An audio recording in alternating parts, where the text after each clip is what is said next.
Is now the ultimate power in the universe. Sharing the love, spreading the light in real time.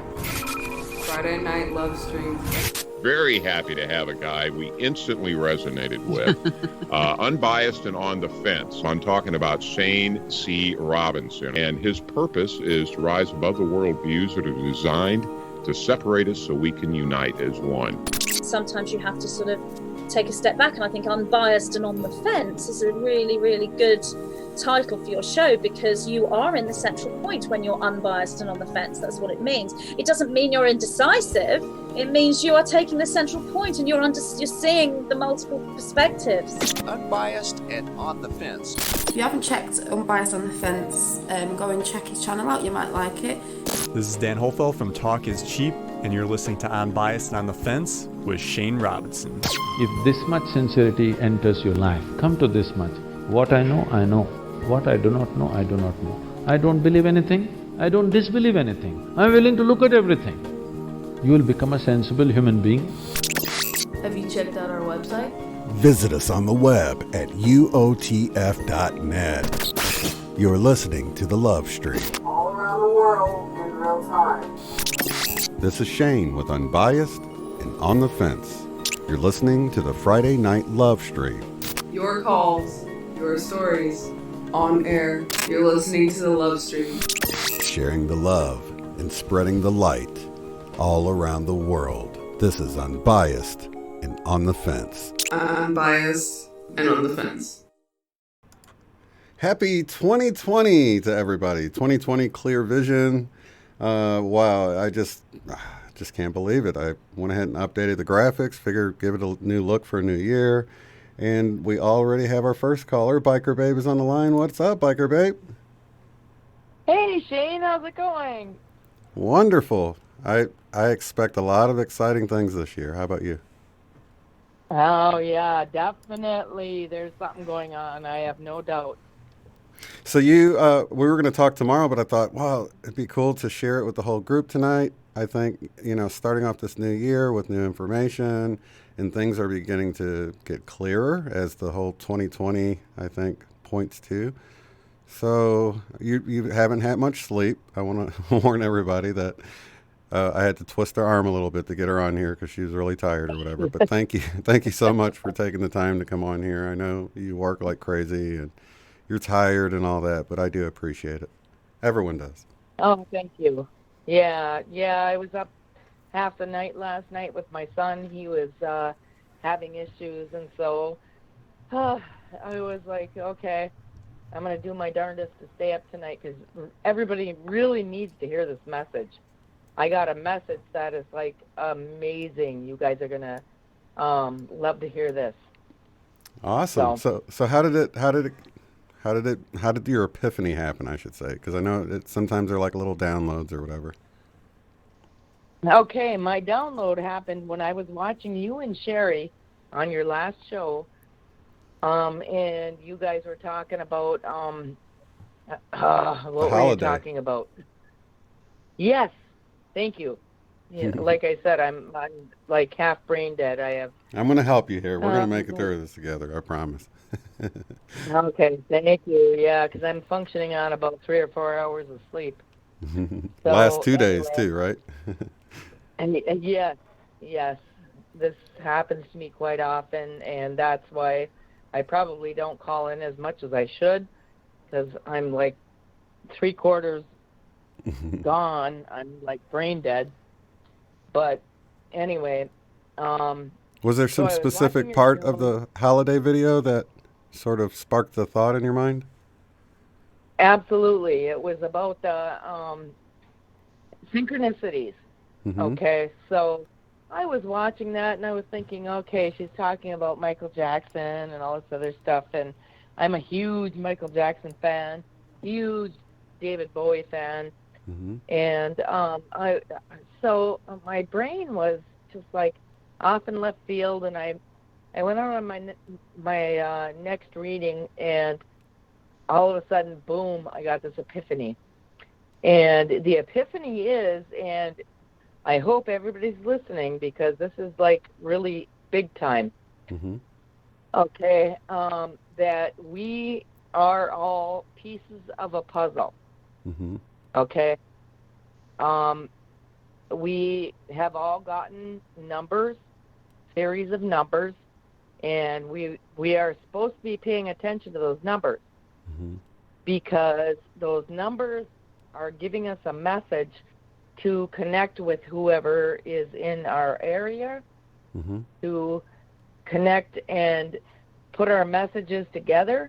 And when we all get our messages in together, it will come out as a spell. It will come out as a what? I know a spell. Oh, a spell. Okay. A spell. Okay, you remember when George Bush was reading the spell to the kids in the schoolroom before 9/11? Yeah. Okay, so we all together have, if we can put all our puzzle pieces together, we have a spell that is going to be there when we want to fight these dark forces, these demons, whatever you want to call them. So I don't know why this came to me, but out of the blue, I was reading it off to my BQH practitioner, and she said she instantly got body chills. She was like, oh my God, that sounds right. Like we are all supposed to figure out our own puzzle piece. So you guys go out and figure out your puzzle piece. Mine really was cool. 666. Here's a 666. I was getting, yesterday, over and over again, I kept getting 56, 56. So I noticed that at 456, and then at 456, I noticed that I think it was the temperature, the percentage on my battery was also 56. And then I opened up my phone and I had 56 notifications on my YouTube. And I'm like, what's going on with this? And of course, that's 11, so I'm thinking, are these like 1111s or what are they? But I was getting them over and over again. I'm like, wow, what's with the 56s all of a sudden? So that goes right along with what you're saying. And also to go along with what you're saying, I was shown how we were all like pixels in an image, and that I need not try to convince anyone to be like my pixel. The picture gets created because everyone's pixel is a little bit different, and every pixel is a little bit unique, and every pixel should be, the diversity of our pixels should be celebrated. Not, we should be in unity because we create an image together, but if every pixel was exactly the same, we just have one solid color of whatever that pixel is. You know what I mean? Yeah, you got it. You hit it on the head. Exactly. And that goes with this puzzle thing you're saying here. Yeah, we're pieces of a puzzle. And we all have to get our 144,000 pieces together to make the puzzle and make the spell that is going to stop whatever is going on. I've been getting attacked. I don't know about anybody else, but I've been getting attacked pretty regularly since before ESETI when we went there.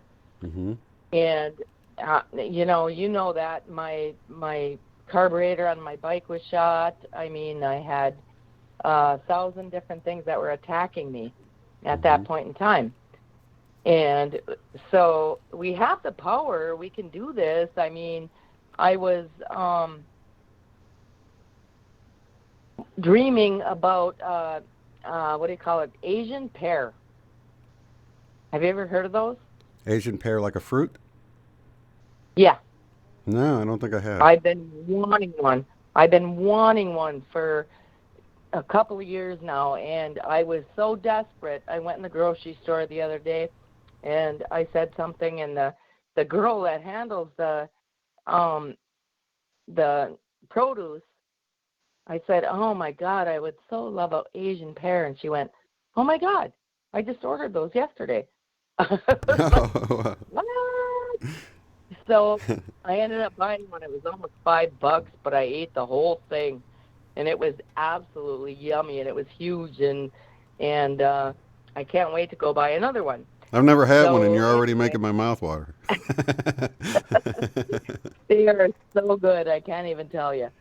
And so then another incident that happened for me that I think that myself, I actually manifested was there was a guy at work who has just been tortured by his wife, just tortured for years. And he kept saying, "I don't know how I'm going to get out of this. I don't know what I can do." And today he came in and said, "Oh my God," he said, "I caught her cheating on her computer, and I can finally leave." So this was two synchronicities that were just like, okay, I'm getting these messages, and I've been attacked, my son's been attacked, my daughter's been attacked. It's like beyond the point of ridiculousness. And so if people don't see, that something is going on, it's like, oh my God. So I'm reading that chat right now. And so guys, whatever you do, whatever numbers woke you up or whatever woke you up, really start thinking about it and think about where your puzzle piece is. What's your puzzle piece? Yeah, for me, like I was saying in that video, 11/11 was mine, and I associated it with my mom because her birthday was November the 11th, and when she passed away, I'd see it on the clock, and it was sort of this was decades ago, I think I was 19 when she passed away, so I would get on the clock, and I felt like it was her saying, "Hey, it's all right, I'm still here, I'm still around, I'm just not there with you," and it wasn't until 2017 that I even knew about synchronicities, and then all these other numbers started appearing, and so yeah, it's really wild the way that works. Right, exactly. I think that for me it was, what was it, 2017? And I had no clue what was happening to me. All I knew was that the music on the radio stations wasn't the same. I didn't recognize any of it. I was freaking out. I think I died. I'm pretty sure I died. I went through a flu that was just like redonkulous. I mean, I was down for days. I was sleeping in bed, and I was supposed to be going to college. And my daughter-in-law, who was not my daughter-in-law at the time, she was just my son's girlfriend, but she kept coming in and checking on me. And she said, I thought you died. She told me that many times. I thought you were dead. And I'd get up and I'd be like, I just need a cup of coffee. And so for several days, I just drank coffee and, did nothing, laid in bed. And so, I don't know, I'm positive that we all died in 2012. Something happened to us in 2012 that we're not the same anymore. Really, seriously. At least me. I don't know about you guys, but for me, 2012 was the kicker. And so, and now, I'm getting all these messages. I work by myself for 12 hours a day. And so when I'm working by myself, I'm seeing things, things are giving me messages. I'm at a power plant, so you got to think about that I'm either bringing in entities or I'm driving out entities because there's a lot of power there. And, it's not like a regular job. This is like a job that is either, I'm not sure if it's protecting me or if it's bringing stuff in. Mm-hmm. And so that's where I'm getting my messages. I'm getting this stuff that,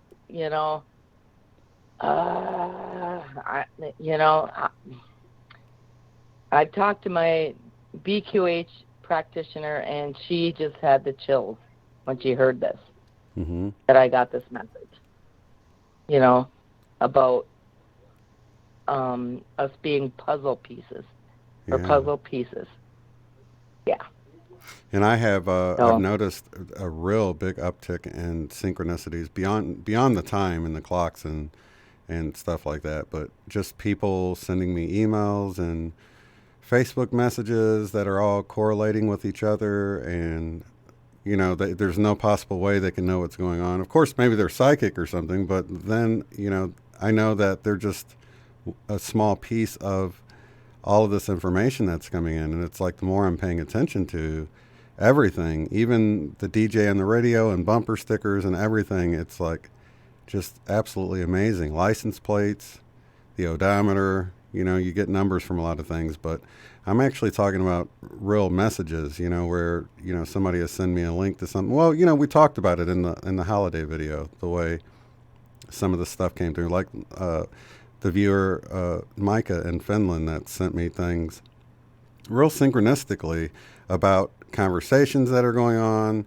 that I'm in and stuff like that, and it's just been really amazing. And I know for some people it can freak you out a little bit, because you're like, what's going on here? You can even go down the path of feeling like maybe I've heard people talk about feeling like they're being gang stalked and stuff, because it's like you can totally, even if it's a positive message, you can sort of read between the lines and feel like, is this person watching me? How does this person know that just happened or whatever? But I feel like these people that bring these messages are only the conduit.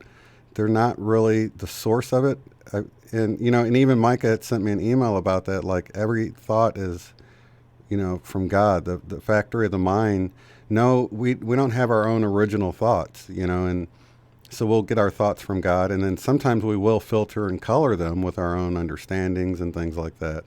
But everything starts from God, and so when we get a message from another person, understand that person is just an angel in that moment, meaning, a messenger of God bringing that message in.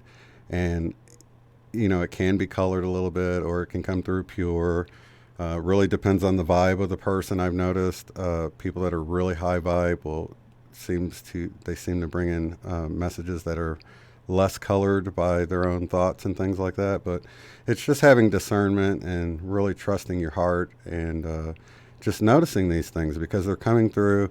They're nothing to fear. And I think as we move into this new year, we're going to see a lot more of this stuff that, if you're not prepared for it, it can freak you out. Like, how do they know that? Are they listening? Or, so I think it's important to just take the information and set it on the shelf, collect the things that seem to be grouped together about certain things, and just kind of see what the universe or God is telling you in that moment, so you can figure out, like what you're saying, figure out what your puzzle piece is.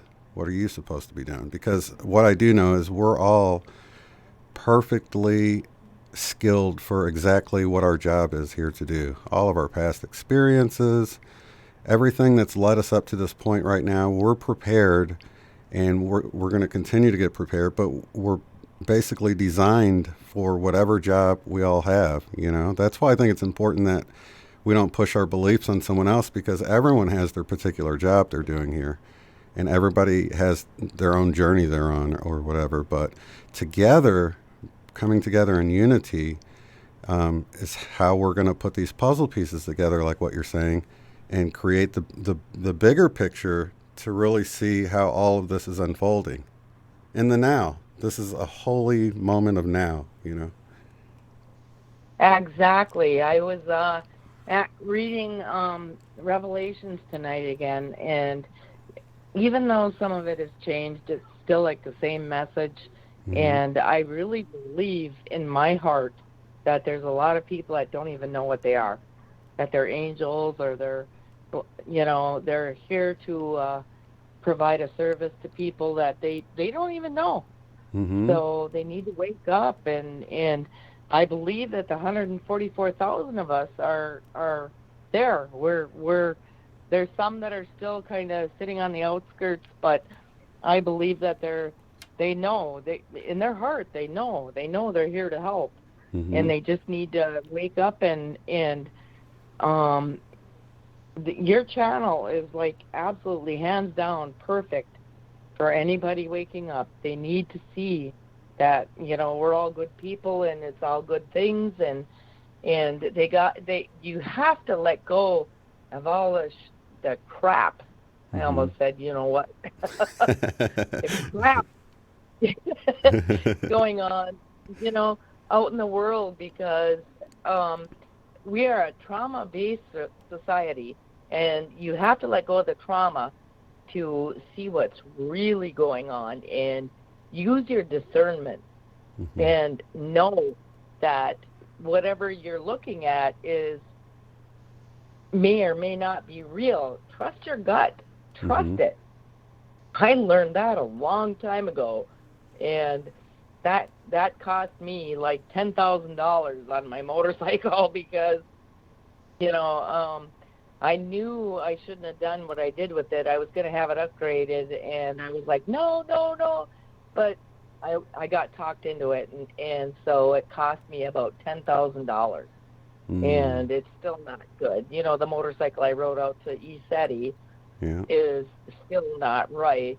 Thank goodness it got you there, though. But yeah, it got me there, and I'm telling you, I had one hell of a ride, going through those mountains and getting sprayed with gas and all that. Oh, man, I'm telling you, everything I have smells like gas, but it's okay. It was the most amazing trip I could ever imagine. I wouldn't change it for the world. I would not. It was just too amazing. Shane, when I came up over, where were we, Mike? We were on that, where was that river that we went through? We came up over that rise and saw that river. Was that in Utah? Yeah. Oh, my God. I'm telling you, just that sight alone was, like, well worth it. And I would love to do it again, but that remains to be seen. I don't know if I have enough money to go again this year, but so anyway. Yeah. My message, I'm, like, super tired. I know I'm super tired, and I'm probably getting goofy, but my message to everybody is you're a puzzle piece. Do it. Figure it out. Figure out what you are, what you're meant to do, whatever it is that you're, it sounds obtuse. It really does. But we really all have our place in the gang, and when we get all our puzzle pieces together, we'll figure it out. Absolutely. Very good message. Thank you so much, Biker Babe, for taking the time. Yeah, no problem, Dane. Awesome. Any Mandela effects before you go? Anything you've noticed recently? Probably just I had that one plow truck disappear on me, and I did have some, and I can't think of them off the top of my head. And I had good ones too. It's all good. You need to get your sleep, and you can always check back in next week. I just really wanted you to get that message out because I thought it was important to hear, and it really goes right along with what I was going to talk about while I was waiting on a phone call tonight. So that's so perfect. Yeah, you and Sherry hit it on the head. I mean, when I watched your show, that was basically what set me off. I was like, oh, okay, this makes sense, we're, because you weren't putting together the fact that, you guys were kind of joking about the synchronicities, but I was like, I was putting them together. I was like, okay, that makes sense, Yeah. And there's a puzzle piece there for both you and Sherry about Michael Jackson. There's something. And, I had told Eileen quite a while ago that I knew my brain couldn't figure it out, or it couldn't put it together. And I knew there was something more that I needed to focus on, and that's exactly what it is. We're puzzle pieces. Yeah. And you and Sherry were basically putting it together, but you didn't realize it. Mm-hmm. You guys have some big puzzle piece there. Definitely, yeah. Yeah, so you guys need to sit down and go over the Michael Jackson stuff, because I can see it. I can see it clear as a bell. I've been getting Michael Jackson the whole day. Between Once Upon a Timeline and you guys and, his skin condition and all this stuff, and he's giving you guys a message. Oh, Big absolutely. Mm-hmm. And, So- I think a lot of it has to do how they tried to really smear his name. I think a lot of it has to do with the children and, just how important they are and, what's going on behind the scenes. That's all going to be revealed soon. And all that's going to come out. And, of course, they would. The one guy that's not doing that, they, basically call him the kettle black, as they say, or whatever. And, Exactly. Just blame him for a bunch of stuff when they're really the ones into all of that stuff, and he wasn't. So, yeah. But yeah, I'll tell you right now that my gut instincts are like almost 100%. Mm-hmm. And I know for a fact that Michael Jackson was not a pedophile. Anthony Bourdain was not suicide. And, I could basically go on and on and on. I don't think for 1 minute that David Bowie was actually ready to die. I think he was good. I don't believe he was ready to die. Sorry, I'm losing my ability to talk and getting like super overtired. So. Well, thanks for taking the time, Biker Babe. I love you and I appreciate you so much. Yeah, I love you, and just so you know that things on my end of the court are like looking way better, hopefully in the next couple of weeks. So, awesome. You know what I'm talking about, right? Oh, I appreciate you so much. Everything Yeah. you do, just seeing you in the other chat and stuff like that. But I know you've been really busy, but it's like we all got our little pieces we're doing, and I know you're doing yours, so thank you for that. Yeah, no problem. I just stress out, and I'm worrying about that. You don't know that I'm thinking about you, and I'm worrying about you, Oh, So. no, I know. I'm in your heart, you're in mine, so. All right, well, let somebody else call in. I'm going to go to bed and get up again at 4:30 in the morning. So you guys have a good night and figure out your puzzle pieces. Let us know. We will do. All righty, sweet dreams to you.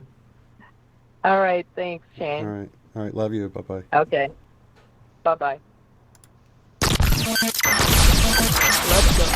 Let's go. You're listening to the Love Stream. Unbiased and on the fence. That's amazing how much information comes through with different people, and really just, it's even been shown to me, because I've seen there's a lot of people dealing with health issues right now, either health issues they've had flaring back up or new health issues, maybe pain getting worse, and it's been shown to me, because for a lot of people it's like a straight up attack. You're being attacked, and I totally get that, and you can see it like that if you want. That's a completely valid way of looking at it. But I've been shown how it's almost like Ghost and Pac-Man chasing you down and attacking you, or if you think of a skirmish in football where it's there's the opponent or whatever. I don't think anything's ever outside of the realm of. I don't think that anything's ever out of control. I don't think there's ever any accidents. I don't think it's ever anything that we would consider random, or anything's ever at risk. But it is a game. It does get real. There's real pain involved. There's real challenges involved, but, you know, it's not the be and end all, as they say. It's not, you don't have to worry about failure, and we're going to win this thing. That's what I'm getting at. And I think it helps to realize when these quote-unquote attacks come at us that they're coming at us for a reason. It's they're making us stronger. We grow through adversity. We grow through the hard times. They build our character and they build up our spirit, and it's like sharpening a knife, you know, against a stone. I mean, you're talking about metal against rock, and it's abrasive, and it's, you know, it's taking some of the metal down, but it's sharpening it at the same time. And so while you can see it as an attack, I prefer to view it more like training, or, I mean, if training's not good enough, as a skirmish, or that, you know, that we are never, ever just wandering around on our own. We always have higher help that's right there. We just ask and trust. And then for many people, if you can just look back at your life and see your life leading up to this point right now, all the hard times, the challenges, everything you've been through, all of that's led you to this point right now has been important to make you who you are today. And because of that, you've got a unique skill set to deal with the challenges and to help others while they're going through the challenges. So, let me see here. A few callers in there. Hit star 2 if you want to jump on the line with me and we'll chat about this. So, let me see here. I think more than ever, you know, especially as we move now into this new year, I think it's going to be more and more apparent of what we're supposed to be doing, what each of us are doing, how we're contributing to the whole, and how our unique skill set or life has brought us to this point that we're going to grow and grow together. We're going to unify, and we're going to, let's see. Forgot to mention that I had a sparkly entity follow me at work today. Beware of non-sparkly. I've been getting a lot of the sparklies too, all over. And out of the corner of my eye, almost in my direct field of view, just all over. More and more light. Light beings, shadow beings, gotten a little bit of everything. It's just part of the 2020 vision coming back on. We're going to get back to the phone lines. 814 area code. Who am I talking to? Hey, Shane. What's up? This is Todd with 1D. Hey, what up, Todd?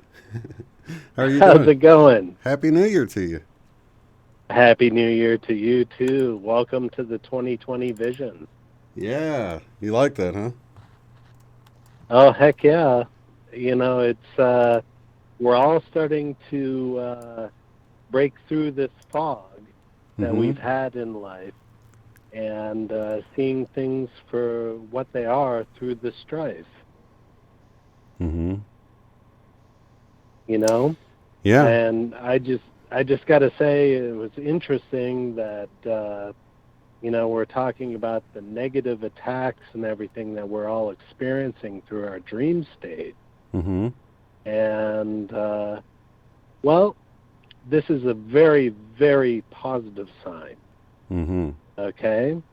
This means that we're overcoming that which we have left behind.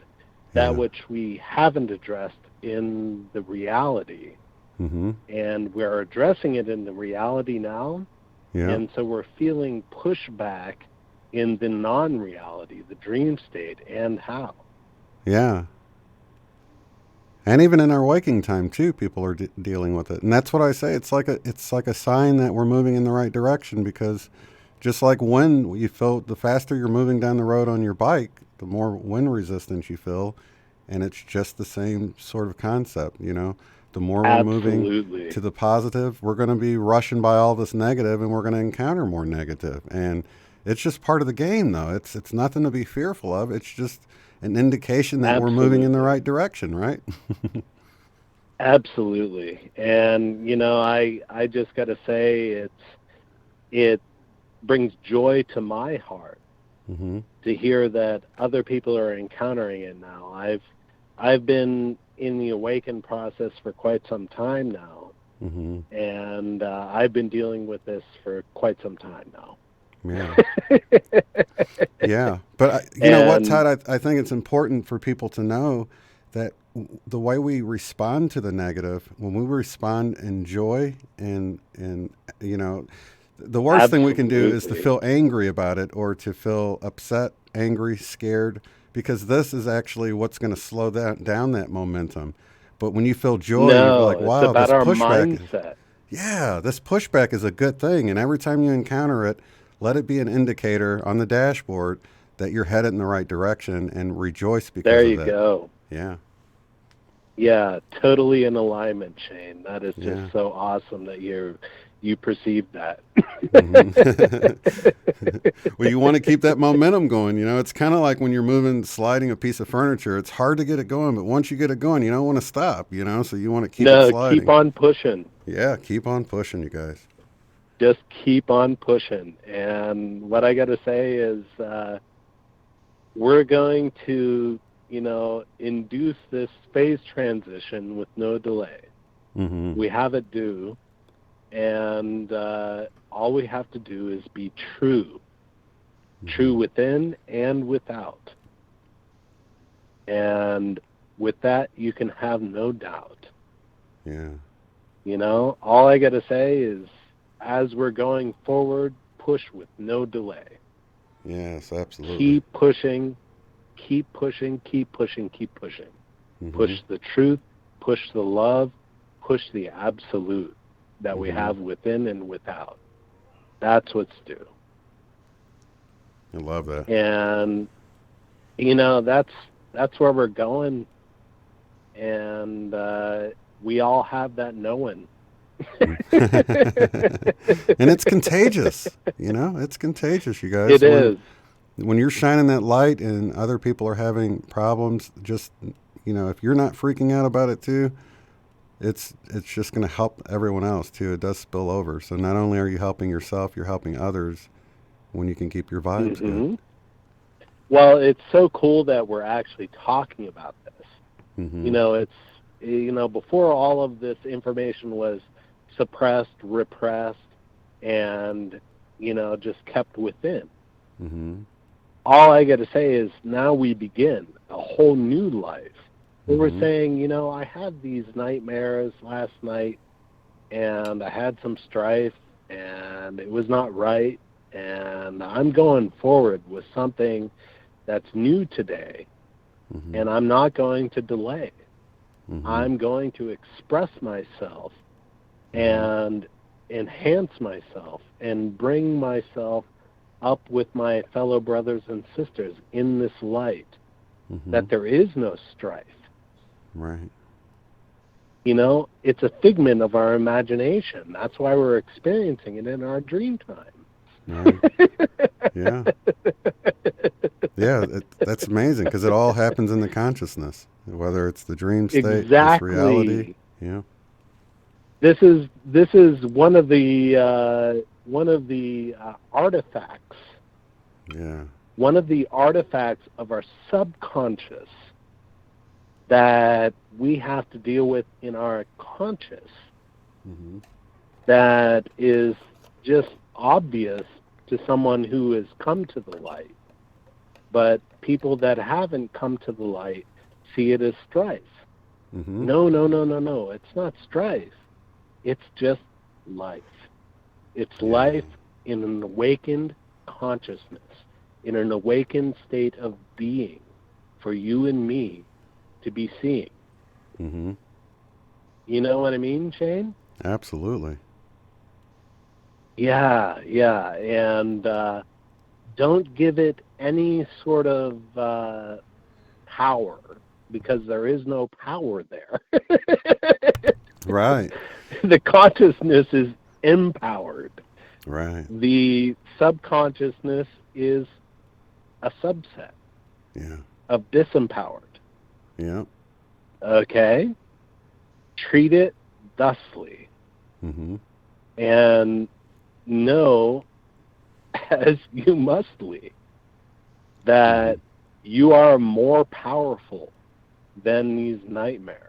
You are more powerful than anything that could be a mare to spare. Mm-hmm. You know, and it's funny, you know, even in talking about this, I'm not going to give it power in our discussion, Shane, because there is no power there. Exactly. But where the power resides is within us who are aware. Mm-hmm. That's where the power resides, within us who are aware. Mm-hmm. Those of us who are conscious and are creating a beautiful new life for everyone that ends the strife. Mm-hmm. You know what I mean? Oh, yeah. Yeah, it's actually negligible until you start putting power into it. That's why it's so important that, you know, you recognize it for what it is and leave it as an ankle biter, you know? Say, well, exactly. It's an ankle biter. There you go. Because, you know, because until you start, you know, it's like I said, it's negligible until you begin to tunnel that energy into it, because it has no energy in and of itself. You know, we put the energy into this stuff. Exactly. And if we don't want that, then don't feed it. Focus your own energy where it belongs. Yes. Which is positive synergy. Yeah. Positive syntropy, which is the opposite of entropy for life. Syntropy is what geese do when they fly in a V for victory. Okay? They self-organize themselves in this formation to minimize the resistance going through life so they can enhance their station. We are doing the same thing mentally and emotionally and physically for our fellow human beings when we engage in these conversations. We're flying in the same V for victory and overcoming all of that stuff that is history.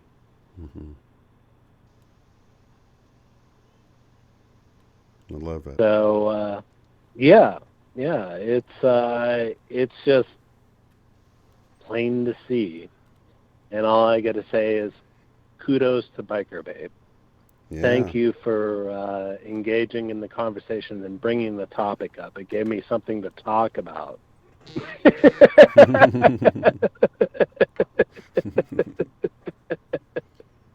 Gave us something to chat about. And it's something that's speaking to more than us. And I know synchronistically, it's what people needed to hear. That's just how it works, you know? Yeah. Yeah. It used to be I had to get the emails before I realized that, but now I already know, you know. There's people out there like, wow, I really need to hear this right now. I already know how it works. We're all connected. Exactly. We're becoming more and more connected and sharing that connection in very intimate ways. And all I got to say with no delay is that it's here to start today. We're in 2020. We have this vision of a new life for everyone without division. Yeah. We have this vision of beauty and total lack of apprehension. It's happening. Heck yeah. And it's finally getting to the point where I think people are coming around to the idea that the joy, the happiness, the bliss is now. I mean, enjoy this beautiful artwork, this beautiful painting, this beautiful puzzle that we're putting together. You know, it's, and I think a puzzle is that fits right along with what I was getting earlier. You know, that we've often heard that it's not about the destination, it's about the journey, and that's exactly what a puzzle's like. You know what I mean? It's not about putting that last piece in and like, it's otherwise you just buy a puzzle with one piece missing and just stick that last piece in. It's about putting it together. You know what I mean? It's about the dance. It's about, you know, it's not that last pose in the dance. It's not that last crescendo in the orchestra. It's about the music, and we're creating this beautiful music right now. And so often I think we get focused on that last bar when really it's here and now is where the beauty lies, where the art. And, you know, like like if you think about making love, how many people out there, you know, you don't want to just jump to the end. I mean, I know a lot of people do that, but it's about the whole beauty of the whole thing, right? It's not about the crescendo. Exactly. Savor it a little bit, right? It's an art, the art of living. But yeah, it was shown to me over and over again, you know, like whether it's a painting and like this puzzle is a great example. We can enjoy this right now. It's coming together in a beautiful way. And, you know, it's right there, right there. Well, you know, the thing about puzzles is this.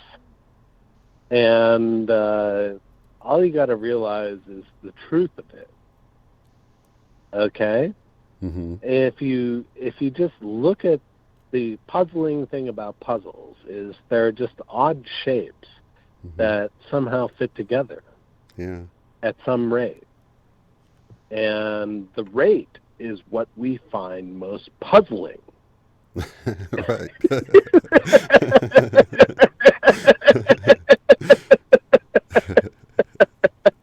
Which is just the silliness about the whole thing. Absolutely. Don't get so caught up in it. Relax. Get to your truth and just rotate it around and you'll see, oh, it's uncouth. It works. Yeah. It's easy to fit them together. Yep. Exactly. And you know, there's nothing puzzling about a puzzle but your frustration. Right, right. And you know, here's the whole thing, though. I think you can see it coming out this way in all of these different things. If you try to rush it, or if you get frustrated, you know, it's only going to slow the process down. You know, it's only when you begin to enjoy it and savor it that you get to the, you know, things start to happen for you, you know, and it's exactly. So we can get impatient, but all we do is slow the process down. It's a catch-22, you know. It's almost like to move our frequency upward, we have to get in it now and become it and allow it to move everything with us. But when we get frustrated and you know, when we feel like we're impatient and I just want to get out of here. What is that? The Duran Duran song? It's like, relax, just do it, then you're gonna get through it. Exactly. Relax, just do it, then you're gonna come. Exactly. Sorry to be terrible. I love the pun. It's great. No, but yeah, that's the point though, you know. Think about it, especially I know guys know, you know, if you get too worried about it, then, you know, all you're going to do is mess it up, you know. Exactly. That's why it's an apt it's a very good way of a good comparison. It's a good archetype because a lot of people feel like that, you know, like I just want to get this going and then all it's doing is hurting the process. You got to relax. You got to slip into your role, get into the flow, as Pretty Dark is saying here, and it's going to happen, you know. But we have to resonate it to bring it about, you know. We draw it to us, you know. Yeah, totally. Oh, yeah, Frankie goes to Hollywood. Yeah. Frankie goes to Hollywood. Okay, sorry.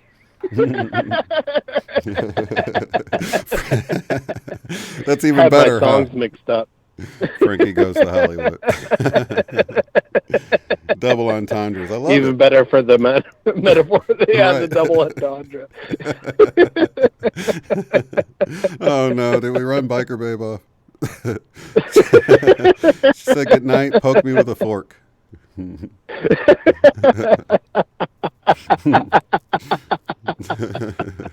Awesomeness. Oh, I gotta say, Shane, it's always enjoyable talking to you. It's just something else, and that's all I really had to offer tonight. And if you had any other things to bring up, I'm your huckleberry. I'll talk to you about it. I think that'll wrap it up. Unless you got something else to. All right. Yeah, I think. No. I don't want to. You got some momentum built here, so Yeah. let's get someone else on that could perhaps steer the conversation in another way that's more interesting today. I don't know about that. It might help my stomach muscles out though, because I've been laughing a lot. my face muscles are getting tired too. But that's good. It's all good. That's a good problem to have. Thank you so much, Todd. Love you, brother. I appreciate all right, you. Shane. Take care, and everyone, Happy New Year, and welcome to the 2020 vision.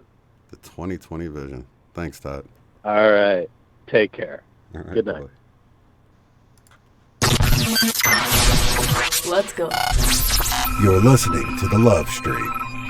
Unbiased and on the fence. Oh gosh, hope that wasn't too echoey. I always forget that it does that if I don't turn that other line off. Let's see. We had another caller. They dropped off. We had another one pop in. 608 area code. You are live. Who am I talking to?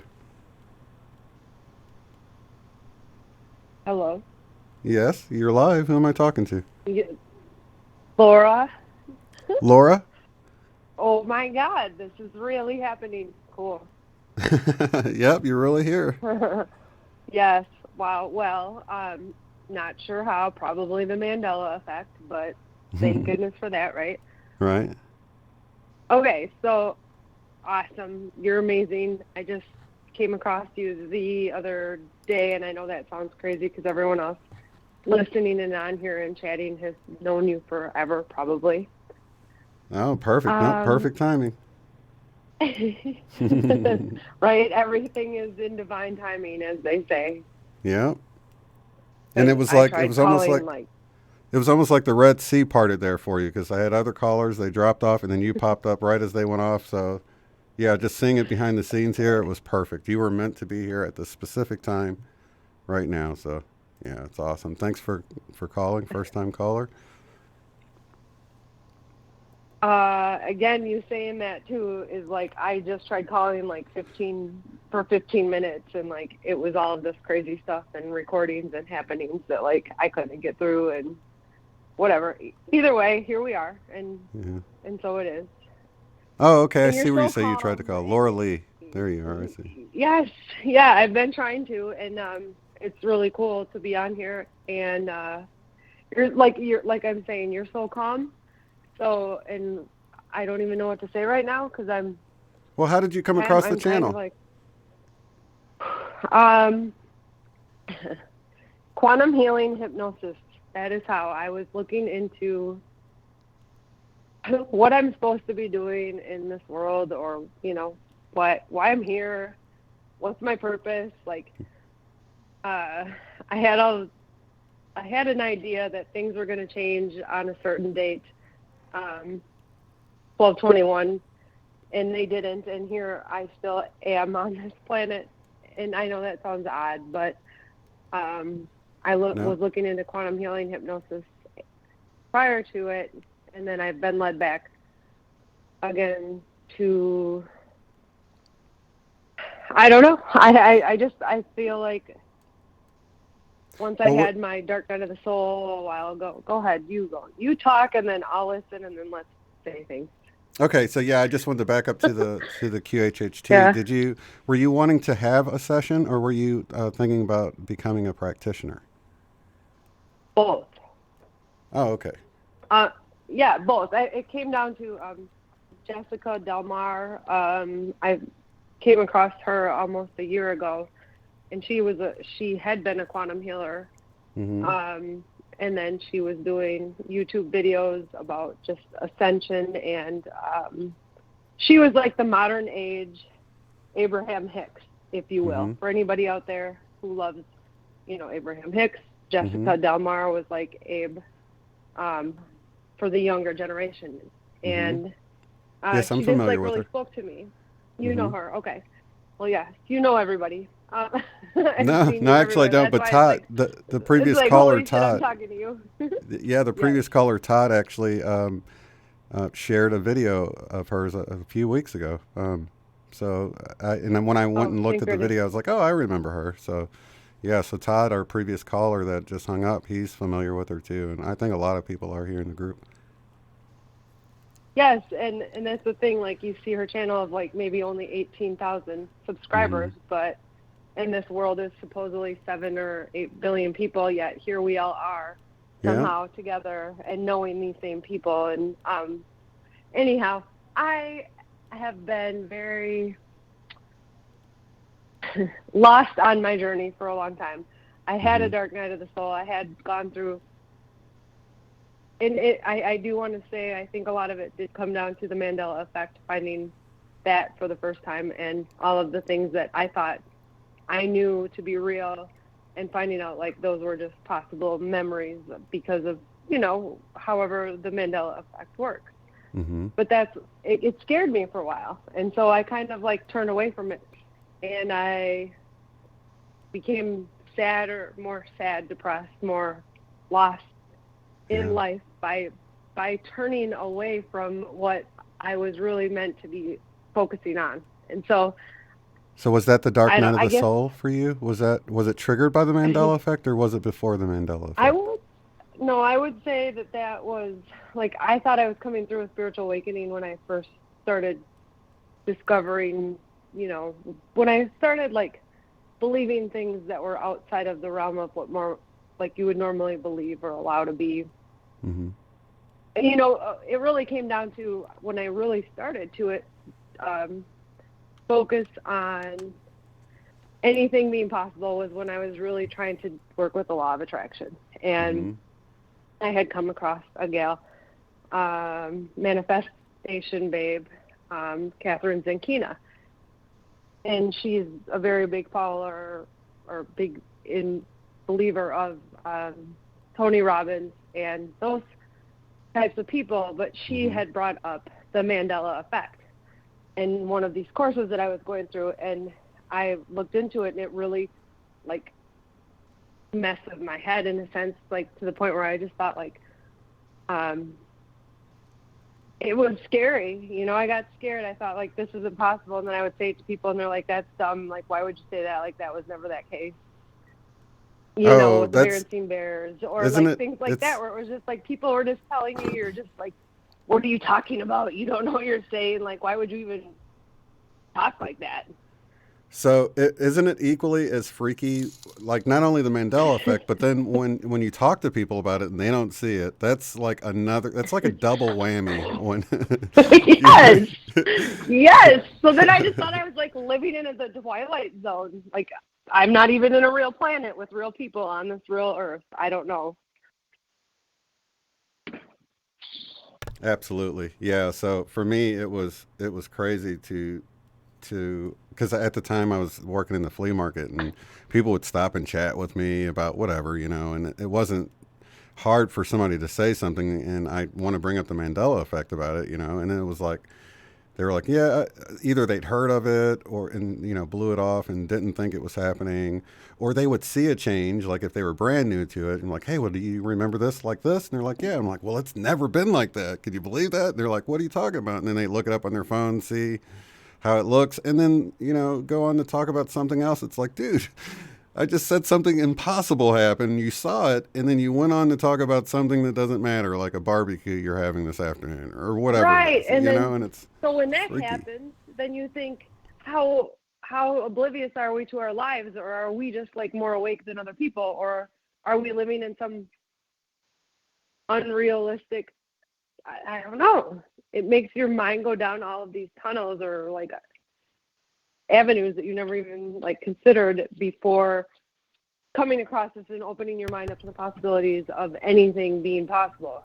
Exactly. Yeah. It really forced me to go back to the drawing board because the Mandela effect did not fit with how I thought reality worked and how I thought everything worked. And when that happened, I just really had to go back and say, look, I need to clear off everything that I thought I knew and stick with my experiences, because this new experience really just, it wipes out so much of the stuff that I thought worked a certain way, and when you can see it's happening, I mean, the way you came across it is pretty wild. Had you already, once you realized what the Mandela effect was, had you noticed how you'd seen a bunch of the changes and just thought they were product changes or things like that? One of my biggest ones was Queen, "We Are the Champions of the World." As a child, like that was one of my songs. Like I sing that 1,000 times from the age of 8 till whatever. I'm older now, but like I said, "We are the champions of the world," and now they're saying that "of the world" never existed in that song, and it was like, well, then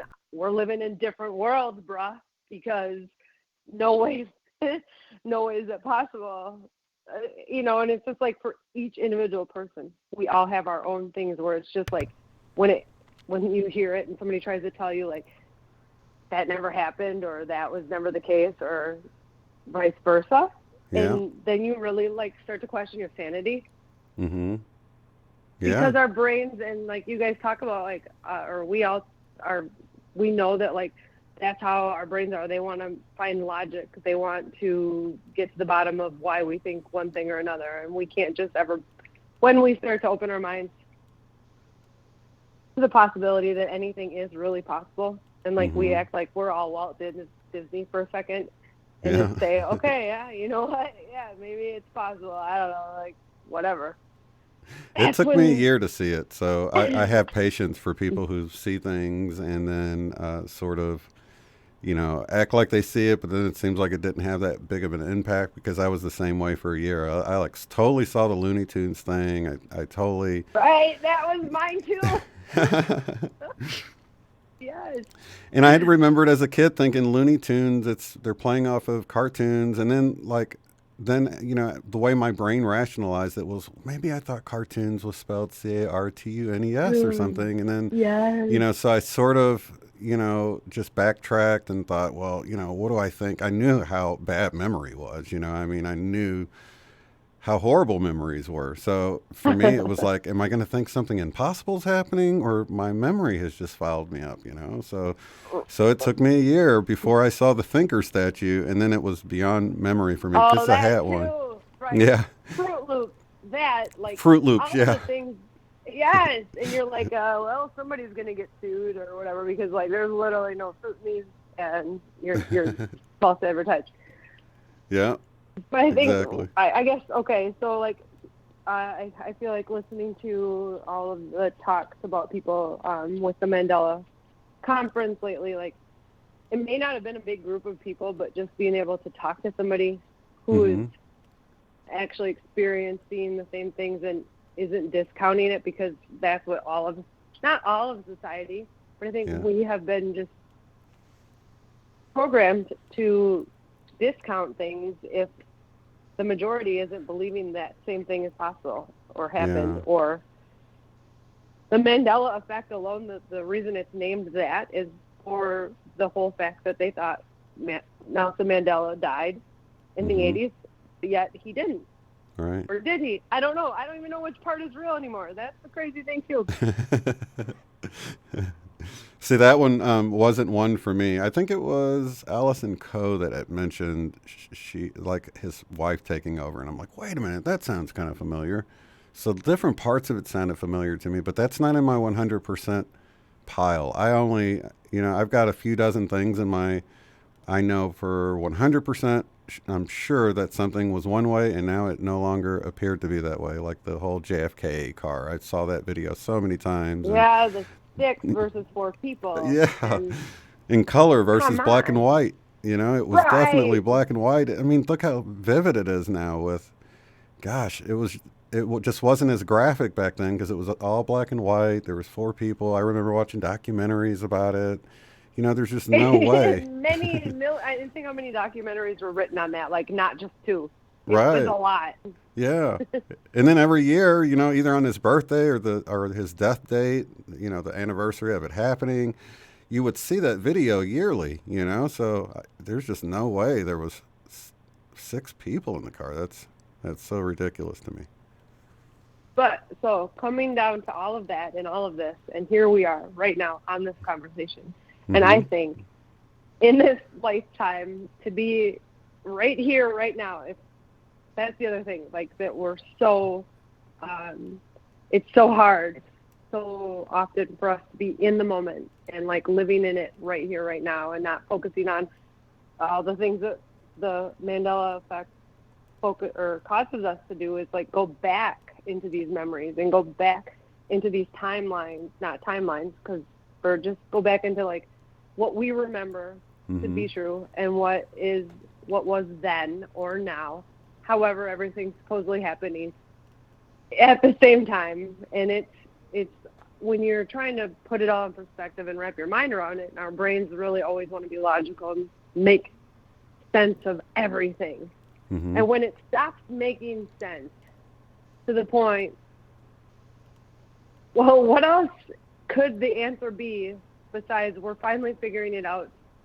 We're finally getting maybe not ahead of it, but we're getting to a point where we're discovering, when we're open-minded enough, at least to being aware of it, we're discovering that it is bigger than us, and yet we are it, and it is all happening at once.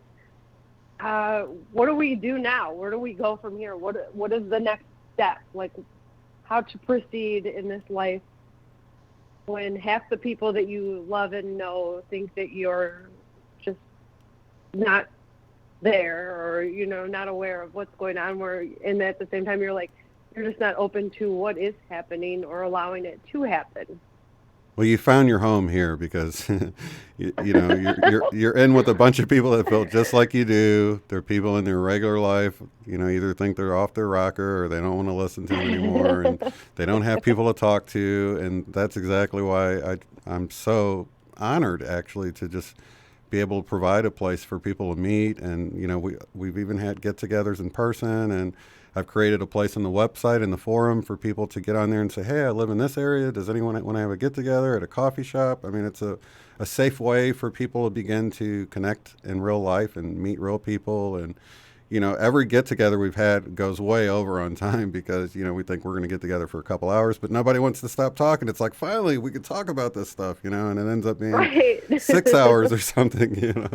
So I think the time for us to meet each other and come together, and even if it's just online, you know, at least we do have an outlet, a place to talk to other people about it and not feel so crazy, because things do seem crazy at times, that's for sure.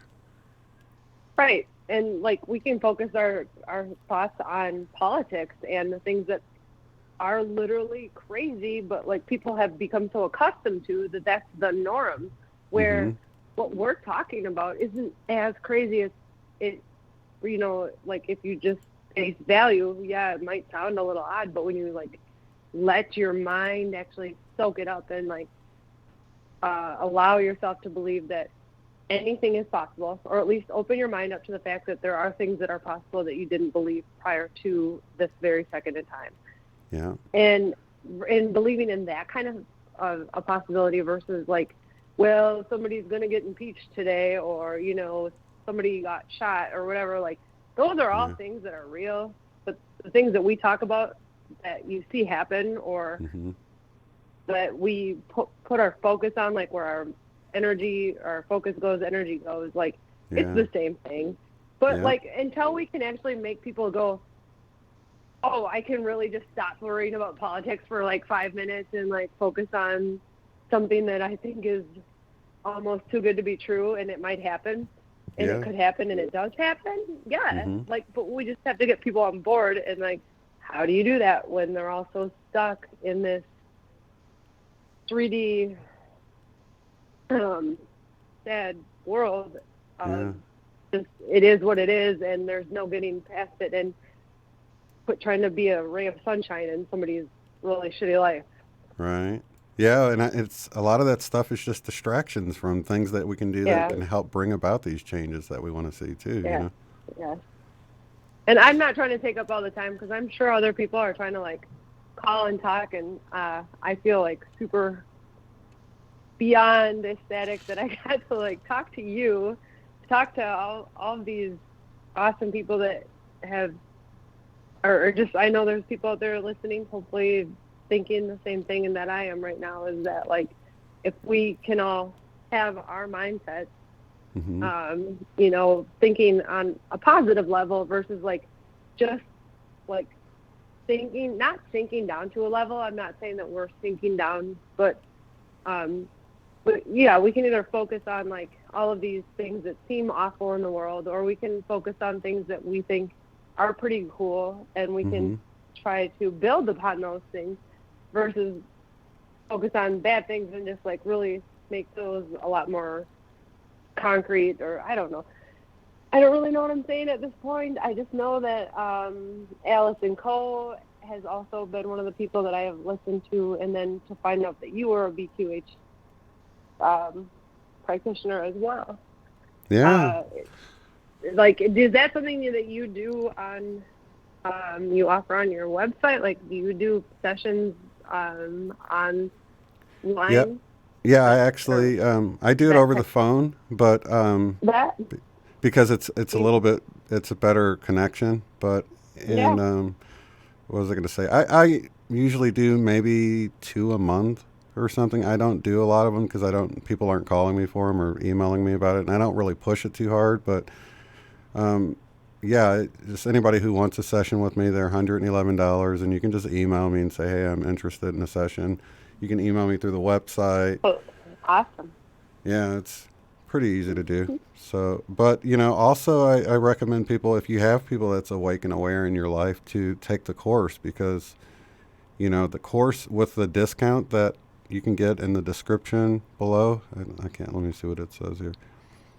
UOTF10, you get 10% off. So it's normally $333 for the online course, and you can get it for $300 with that. So it's like something that you can keep doing. So there's a course. Wait, hold on, I'm confused.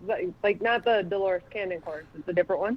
It's the BQH one, yeah. With the Dolores Cannon one, okay. I want to say, last time I checked, it was like around $1,000 to take the course, and you have to travel to go. You know, it's some of it might be online. I don't really know about that. There is one that's online. I did see, and I actually signed up for it because you can do a payment plan to sign up for the online one, and you can like do however much you want up until you pay for it, and then you get the course. But then, like you said, there's the one that you can travel to. But I didn't realize that there was a separate BQH is separate. BQH. Yeah. It's Beyond Quantum Healing. So with that's the one that.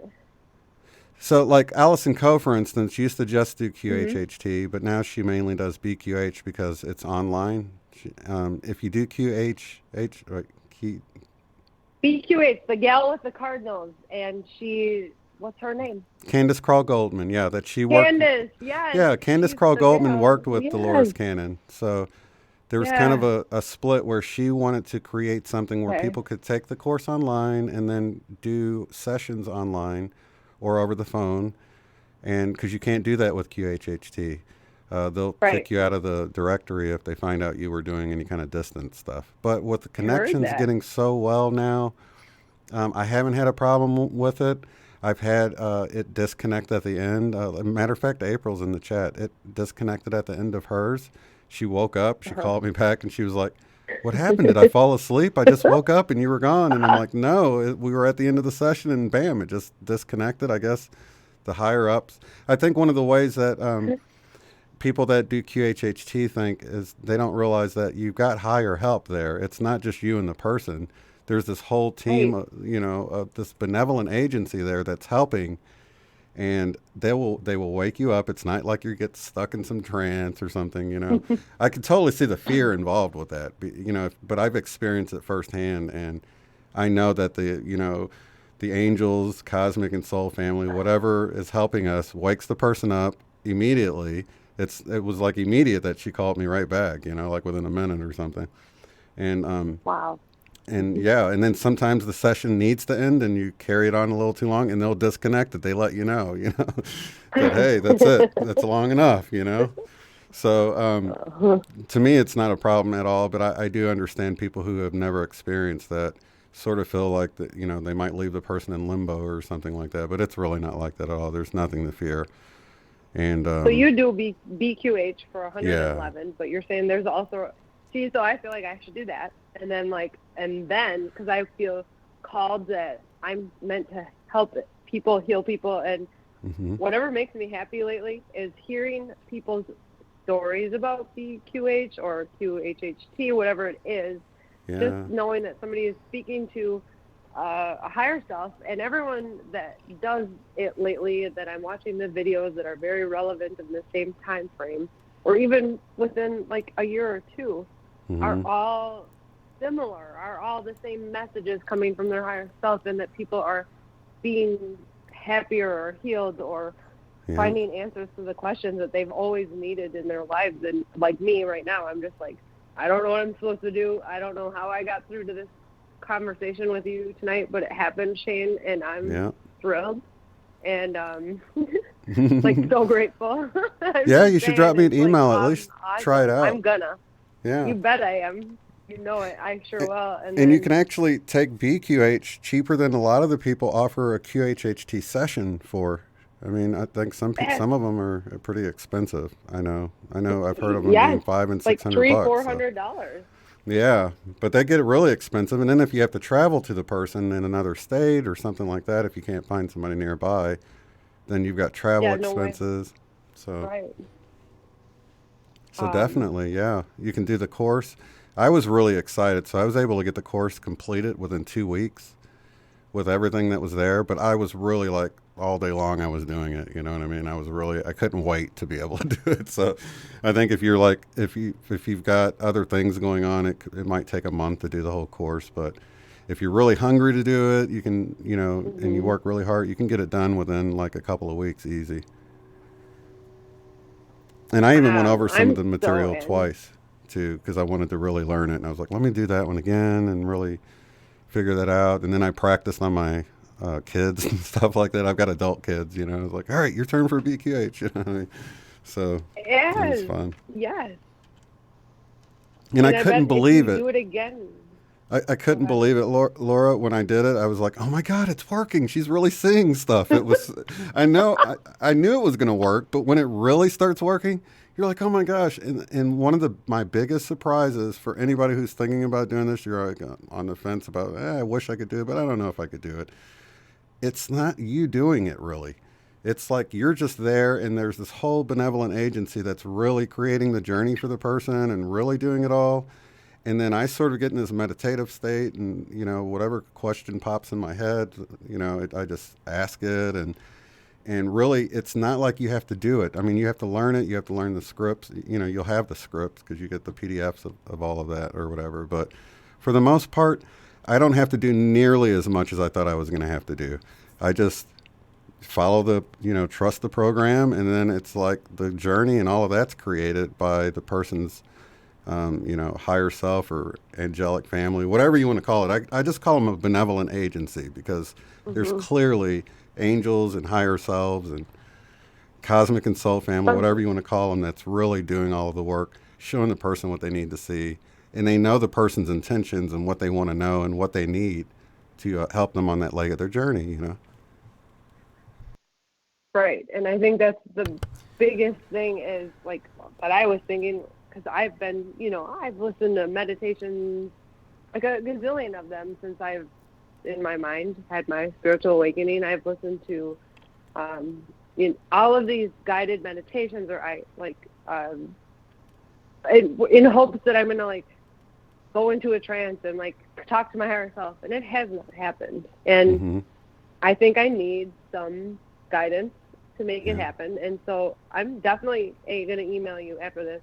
But I also think, like, if it, you know, I truly believe it will work, but I also think I want to help people the way that I see people come out of these sessions. And I've watched so many videos on it. It's insane, which is why I think, too, like, how have I not been able to go into this? But I need something more than just myself or a meditation that I'm listening to at the moment to, I guess. Exactly. And, you know, for a lot of people, for myself even, it was this way. I got ultra aware. I thought I would drift off and not remember it. Like April was like that. It was almost like she woke up and she thought she'd fallen asleep. But for me, I was ultra aware, like more aware than I am right now talking to you. And so I didn't forget anything. I was like there the whole time. I was seeing these images.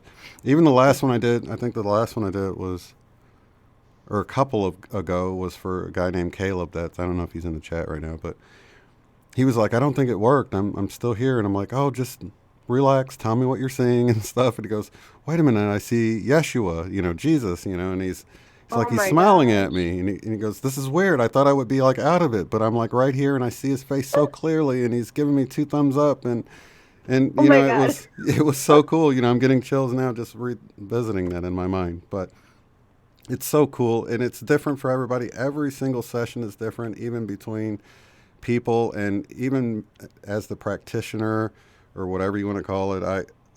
It's so enjoyed. It's like I get to connect to the higher realms.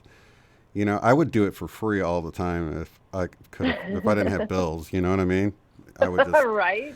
Because it's like I feel like I get just as much out of it as the other person. I can totally feel the energy, even though it's, you know, the other person might be halfway around the globe or whatever. I still feel the energy flowing through me around the earth. If you're a flat earther, I don't want to make anybody angry. Some people get upset. They're like, why'd you say globe? It's not a ball. You know, you're killing me right now. Whatever you imagine it. Like, I don't give a shit what we're on. I just want it to get better. Exactly. I always view it like a simulation, so it's only what you see anyway, you know, and it just loads in more as you move around. So to me, it doesn't matter. Is it a holographic globe or a holographic disc? Who gives a shit? It's not real. Well, Sherry thinks it's an eyeball, and I even think, I'm like, man, maybe it's heart shaped. I think that would be kind of cool. Yeah, you know? and it's emerald green. Yes, exactly. Right. It's what we make it. It's what we say it is. It's what we give ourselves that. That's why I let everybody believe what they want. Universe. I'm like, it probably is flat for you, or it's probably a globe for that person. I don't know, but it's too often that, you know, I think it's just another reason to divide, and that's sort of the catch in the whole thing. Like, you know?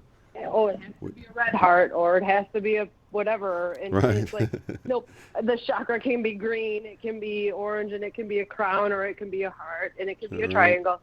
And when if we could at some point is like a population as humanity, like, stop labeling things and putting labels on them and making them like everything has to be like make sense, and everything has to have a label, and everything has to have a rhyme and a reason.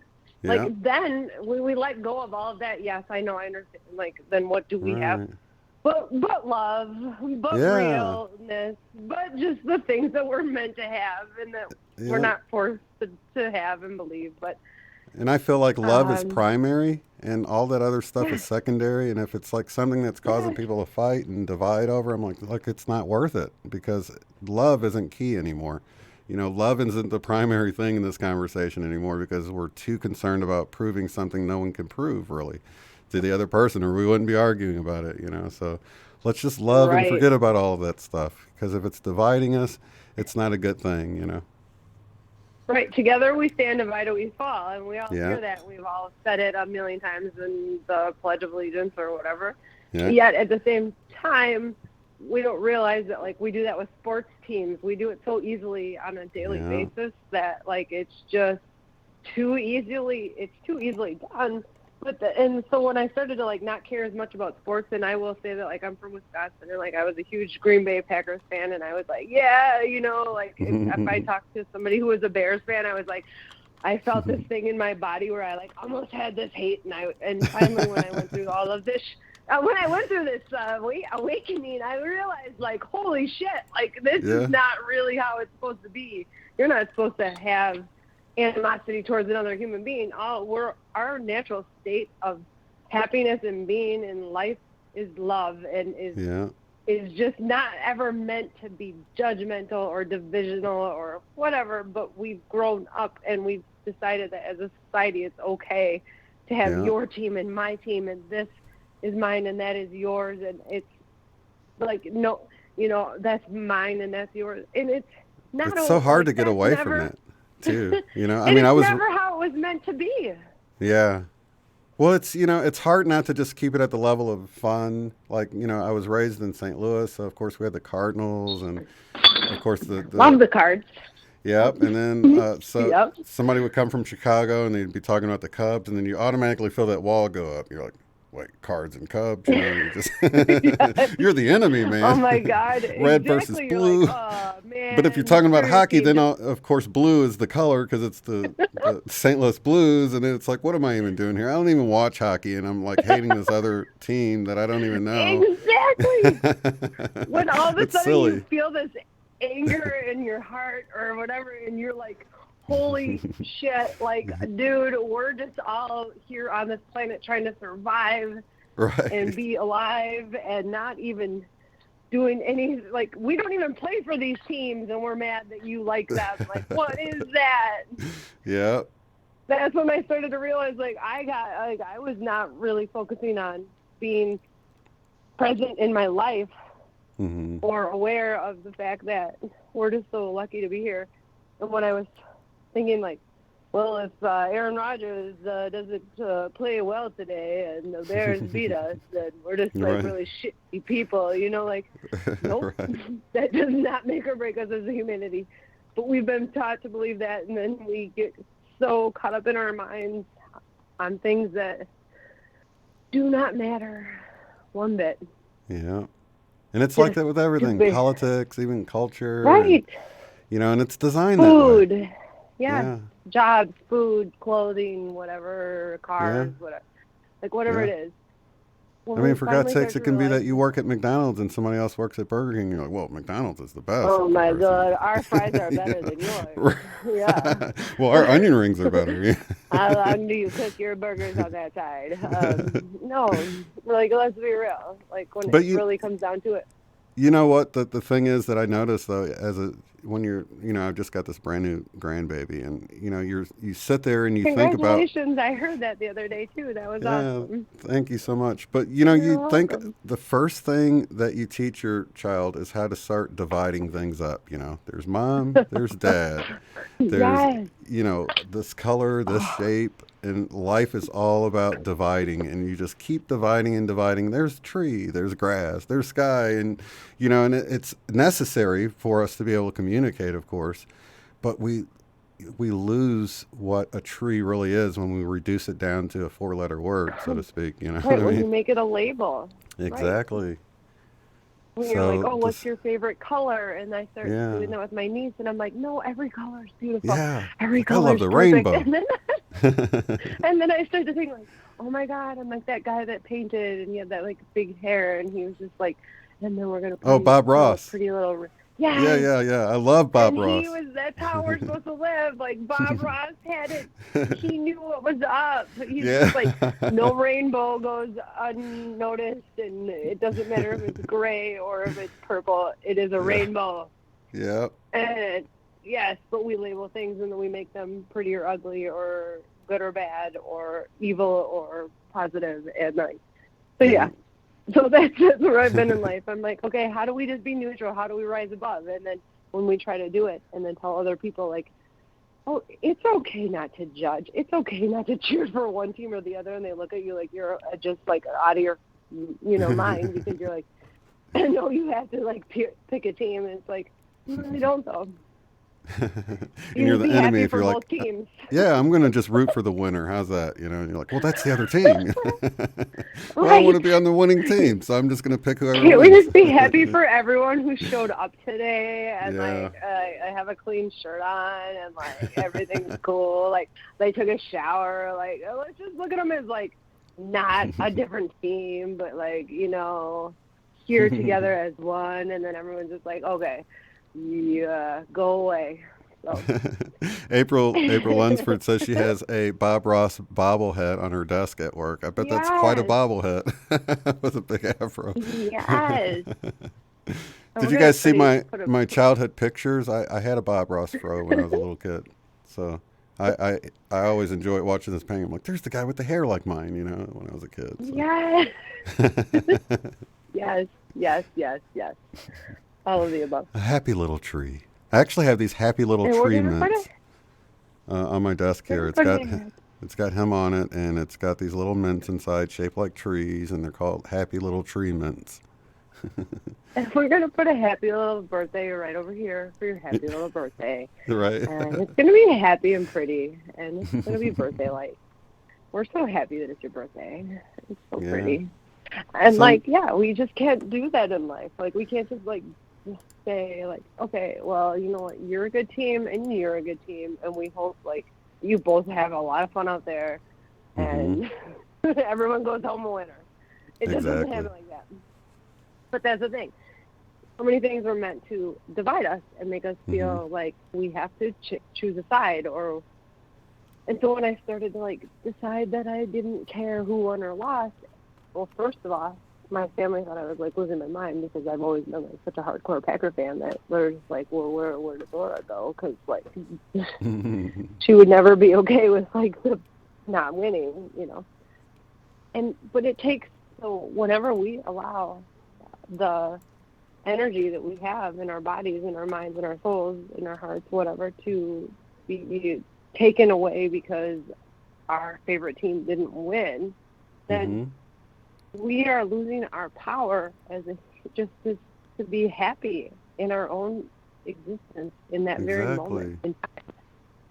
And so that's where it's you can't just say that to anyone because they're just well, that's just the weirdest thing I've ever heard. And it's but it's true if you actually try it.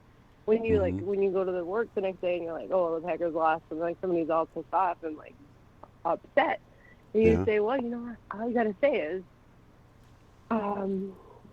that's really not what matters. Just be happy that they got to play and had a good game. They showed up and everyone made it home safe or whatever. No one got hurt. Right. And we're just really so competitive. Hard to, we take it too far, Yes, when you can actually take the perspective and go, well, it's not really about winning or losing. It's about just being and doing and not it just being and existing and not actually competing in this life. That's when we really start to experience some things that we would never think were possible because and life's so much more we enjoyable don't allow too. ourselves. Yes, but we're not allowing ourselves to be just okay with what is, and we always want to control it. We always have to win. So if our team doesn't win, then we don't control it. We don't win. Yeah. Then we lose our control. But when we start to accept that, when we can be neutral and give away that control and just say whatever happens, cool, one way or the other, I'm okay with it. I'm just glad we're all here and everyone's okay. Then life gets better. Yep. Yeah. And you can start seeing the beauty in everything, Yes. And you can just appreciate it all for what it is versus having to label it and having it to have to mean something that it really doesn't have to mean. Yeah. Or it doesn't have we give so much power or meaning to things that don't need to be powerful or meaningful. They can just still be meaningful to us, but they don't have to take the power out of it. Yeah. Dustin's reminding me, no mistakes, just happy accidents.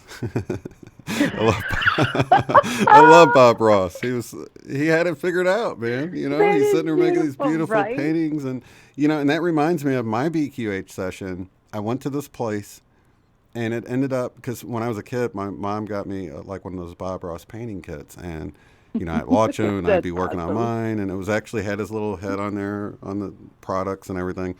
But I created this painting of this mountain scene. It was like reflecting off this water. And in my BQH session, I went there and I'm looking around, and I was there for like, I don't know. It's hard to tell because when you're in a BQH session, time is kind of weird. But I was there for a minute or two before I even realized I was within my painting. And I was being shown how when I created that painting on the canvas, it was created in my mind, it was created in my consciousness, it was created in my imagination, and it was a very real place that was created. Even though I put it on a canvas, it was still created in my mind first, and that place existed, and that was the first place I went to in my BQH session. And I was shown that our mind is very powerful. When we create things, we create, like, it was there before I even made that painting, just in my thought of what I wanted to create. That place came into existence, and then I laid it out on the canvas, and all these years later, I totally forgot about it. I was there in that painting, in that place, observing my creation from a child, and it was awesome. It was really crazy. Hence, thoughts are things. Yeah, thoughts are things. And those thoughts, like everyone says, like your thoughts, your energy that creates your reality. If you really are thinking these things, we don't give ourselves credit as just human beings because we think we have to do all of these things. We have to meditate, and we have to do crazy out of this, just things that no one has time for.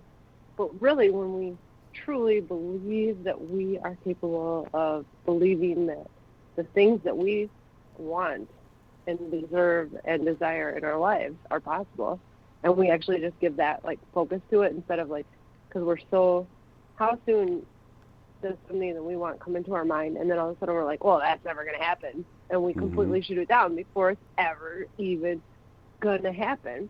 When we just finally say you know what, I could probably have that car and I want it, and so I'm going to just allow myself to feel how great it would feel if I had that, or whatever it is, this job that you want, or this person that you would like to spend time with, whatever it is. If we just allow ourselves to believe that we are, because we are divine, spiritual beings having this human experience, if we believe that we can actually do that, we create that with our mind, with our thoughts. Like you said, you saw it in your mind before it ever went onto canvas. Yeah. It's there. It's a possibility. We just have to know it, and we have to allow it, and we don't have to put out those resistance. The minute we say we can't, we resist it, and it doesn't happen, and we think we're failures, and we're not.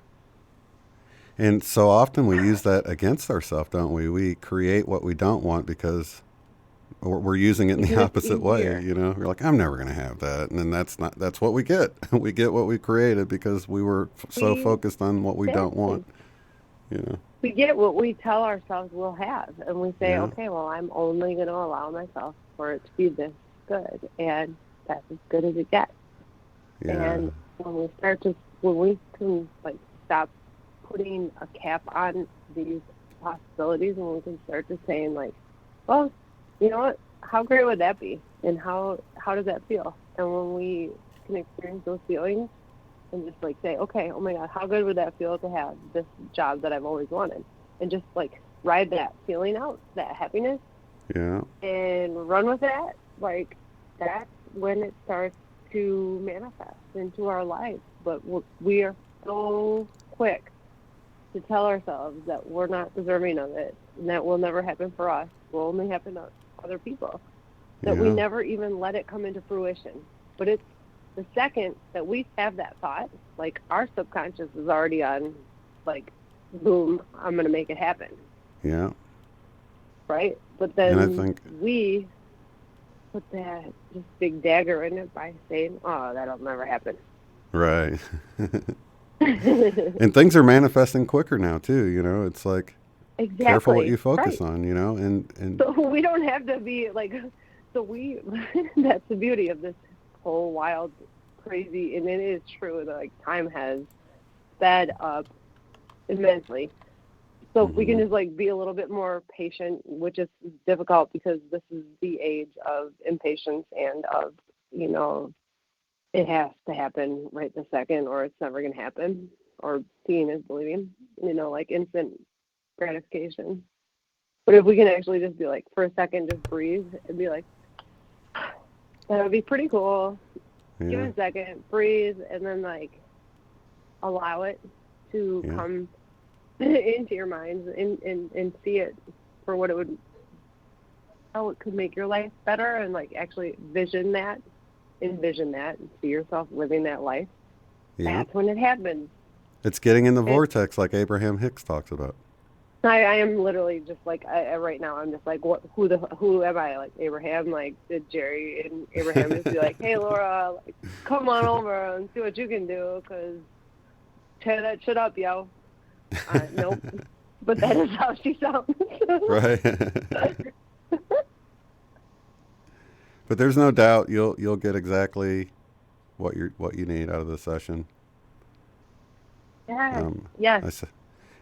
Some people get a little bit. Some people, I've had a few people that, you know, have blocks and you know, they don't, but most people get at least something to help create that momentum going forward.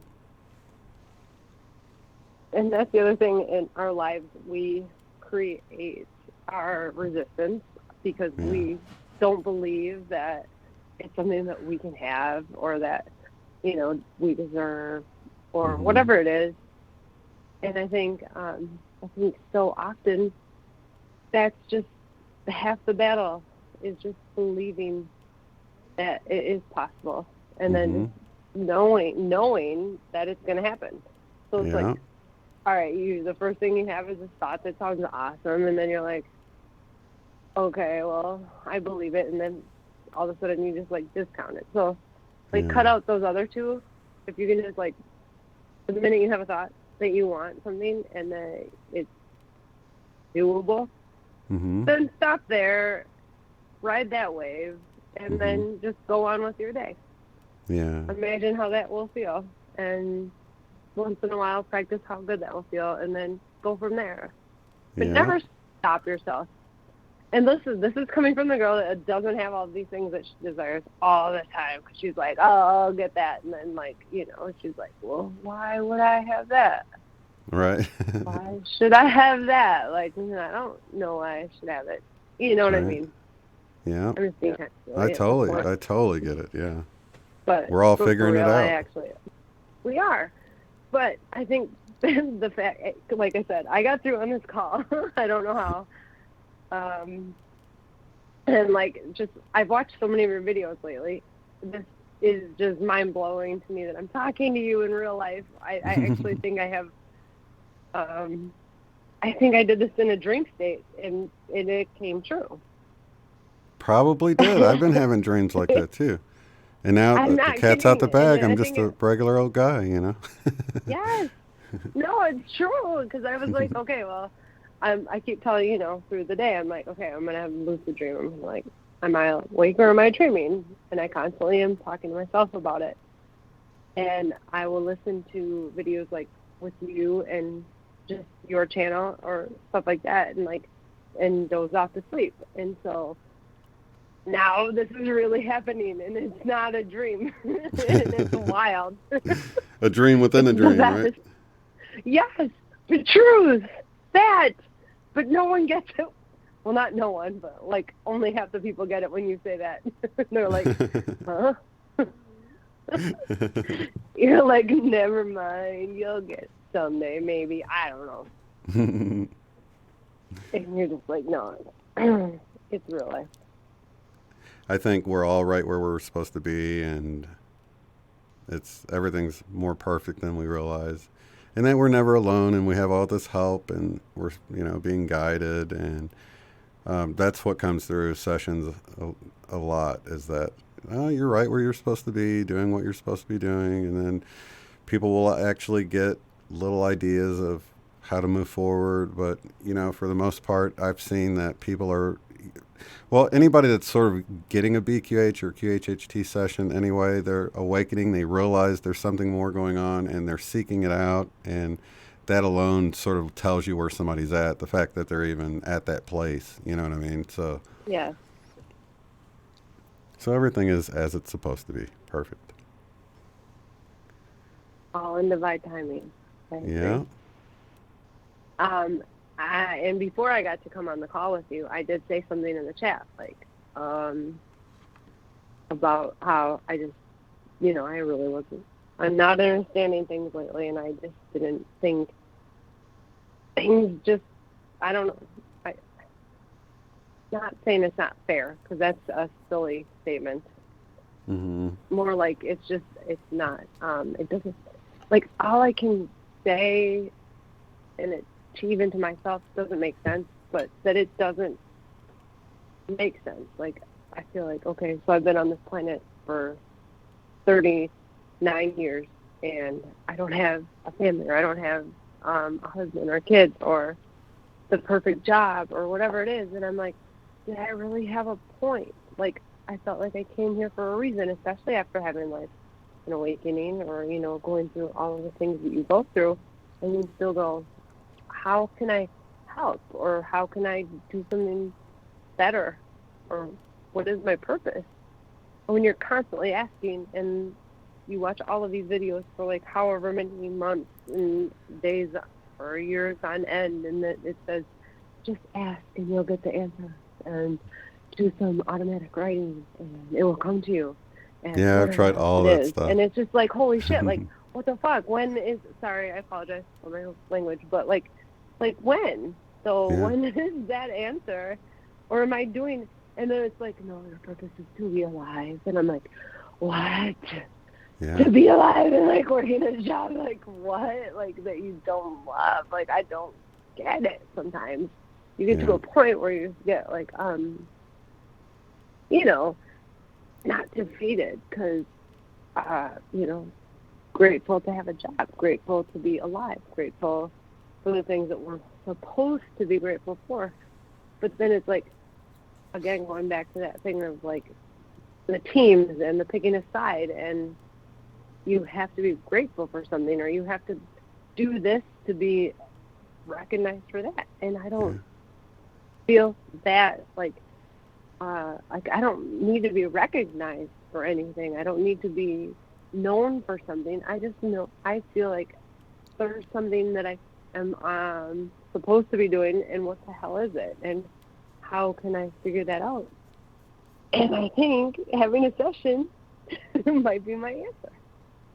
It is. There's many tools, and that's definitely a really good one. I'm all of these sessions and all these things that I've listened to lately, like, that is literally where I have just heard all these people have these insane revelations. I think that might be it. That might be it. Yeah. I think people get what they're ready to get, like Jolie's saying. That's a really good point. Yeah. I mean, but for other people, it's near-death experience. I mean, not that I'm recommending somebody go out and do that, but like a flatliner sort of thing. But, for some people, they have their awakening there, and they see the light, so to speak. And then other people, it's psychedelics, and just that little peek under the hood for a moment can propel them forward, So there's so many different tools. But I definitely would recommend BQH, because it's easy. It's seemingly safe. I mean, it is safe. I'm just saying that for somebody that's thinking about a psychedelic or something, you might, like, wig out and feel like it's scary or something might go wrong, and you never know. But I'm just saying that it's a safe way to sort of explore the consciousness, make the connection, and see what comes through. And honestly, like, the thought of, like, it even doing that, like, the part where you're like, oh, you're just like psych out or wig out and be like, whatever. I would be thrilled to just have anything happen at this point of trying for over a year for anything to happen. And I know, like, don't get me wrong, I know that, like, all of the meditations that I've done, I know that, like, I've had messages come through that I'm not even maybe grateful enough to, like, I know that they have come through. I know I've had messages. I know I've had realizations. I know things have come into my into my life, or a realization that, like, I didn't give enough, like, a lot of credit to. However, it's never been something where I just have had this, like, epiphany. Also, speaking of that, and in your call earlier, the one before us, or you and I, you guys were talking about epiphanies, I believe, or was it the video, your holy holiday video? Either way, Monday, this coming Monday in the United States, there is a celebrated day of Epiphany. Oh, really? I'm not kidding you. It's on the calendar. Yes. Whoa. Yes. I was at work today. We were, like, looking at the calendar, and we're like, "Holy, okay, Monday. Well, Monday is going to be a good day because it's a day of Epiphany." It's literally on the calendar in the United States. I don't know where everyone That's so is. wild. Let me see what I have scheduled for Monday. Oh, look at there. My Monday is open, so anybody wanting to BQH, that's the day to do yes? it. Is it? Oh, my God. That is our day. That's awesome. And that is awesome. And also, you were just saying, like, the whole near-death experience. Like, so some people take all of these things. And I was holding a book in my hand when you were saying that. It's called Near Death in the ICU, and it's, like, Lauren Belg, Bellg, MD. It's in stories from patients from near death and why we should listen to them. So it was really weird that you said that, because I had just been, like, going to read this. That's so funny, because you were talking about lucid dreaming, and I've been totally getting into doing lucid since I had Albert Taylor on, lucid dreams and out of body, and that's sort of my next hurdle that I've been feeling like, because I got a book for Christmas for my daughter who's waking up, and I just felt like it was just another sign that, hey, start working on this. This is a whole avenue to explore that's so limitless in its scope, you know?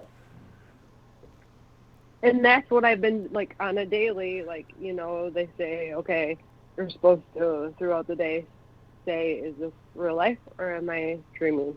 And you're, you know, supposed to, like, hold your breath and try to, like, blow through your nose and see if you can breathe, or, like, touch your hand to try to push your fingers through your other hand. Like, so certain things that you're supposed to do throughout the day, every day, throughout the day, to really get your awareness up. Mm-hmm. And so that when you're finally in the dream state, when you're finally having, you know, sleeping,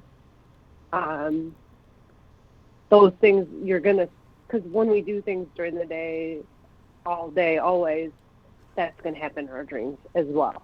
And so those things that we practice throughout the day are going to come into our dreams, and that's how they say, I don't know who they are, but that's a good point. A lot of because comes down to, like, realizing, am I asleep or is this a dream? And so if you're constantly asking yourself throughout the day, am I sleeping right now or is this a dream? And then you do that thing, like, where you take your right hand and you press it against your left hand, and if your fingers don't go through your hands, then you're awake, right? That's a great one. I need to try that. So that's great to pair up with the whole, because I've been having bathroom dreams where where I go to the bathroom and then it's like I have to go to the bathroom again right away, but it's because I'm asleep, and it's like it's just weird. So now I have that to do. I'm like, all right, I'm going to try to push my fingers through my hand. Yeah. Try to push your fingers through your hand. And then the other one was, like, plug your nose and, like, try to breathe, like, you know, push out and see if you can breathe if you're still, like, because in your dreams, your hand's going to go through your other hand, and your nose, you're going to breathe right through your breathing. So those are two, like, solid, and also just asking yourself throughout the day, like, literally asking yourself, am I awake right now or am I dreaming? That's going to be something that's in your mind, that when you are sleeping, you're going to be asking yourself, am I awake or am I dreaming? So it's just going to, like, kind of be a constant through your brain. Yeah. And these are all things that I've been trying to do for a long time, because like I said to you, I'm at the point where I'm just like, I don't know what else to do. Like, right. Something's got to give.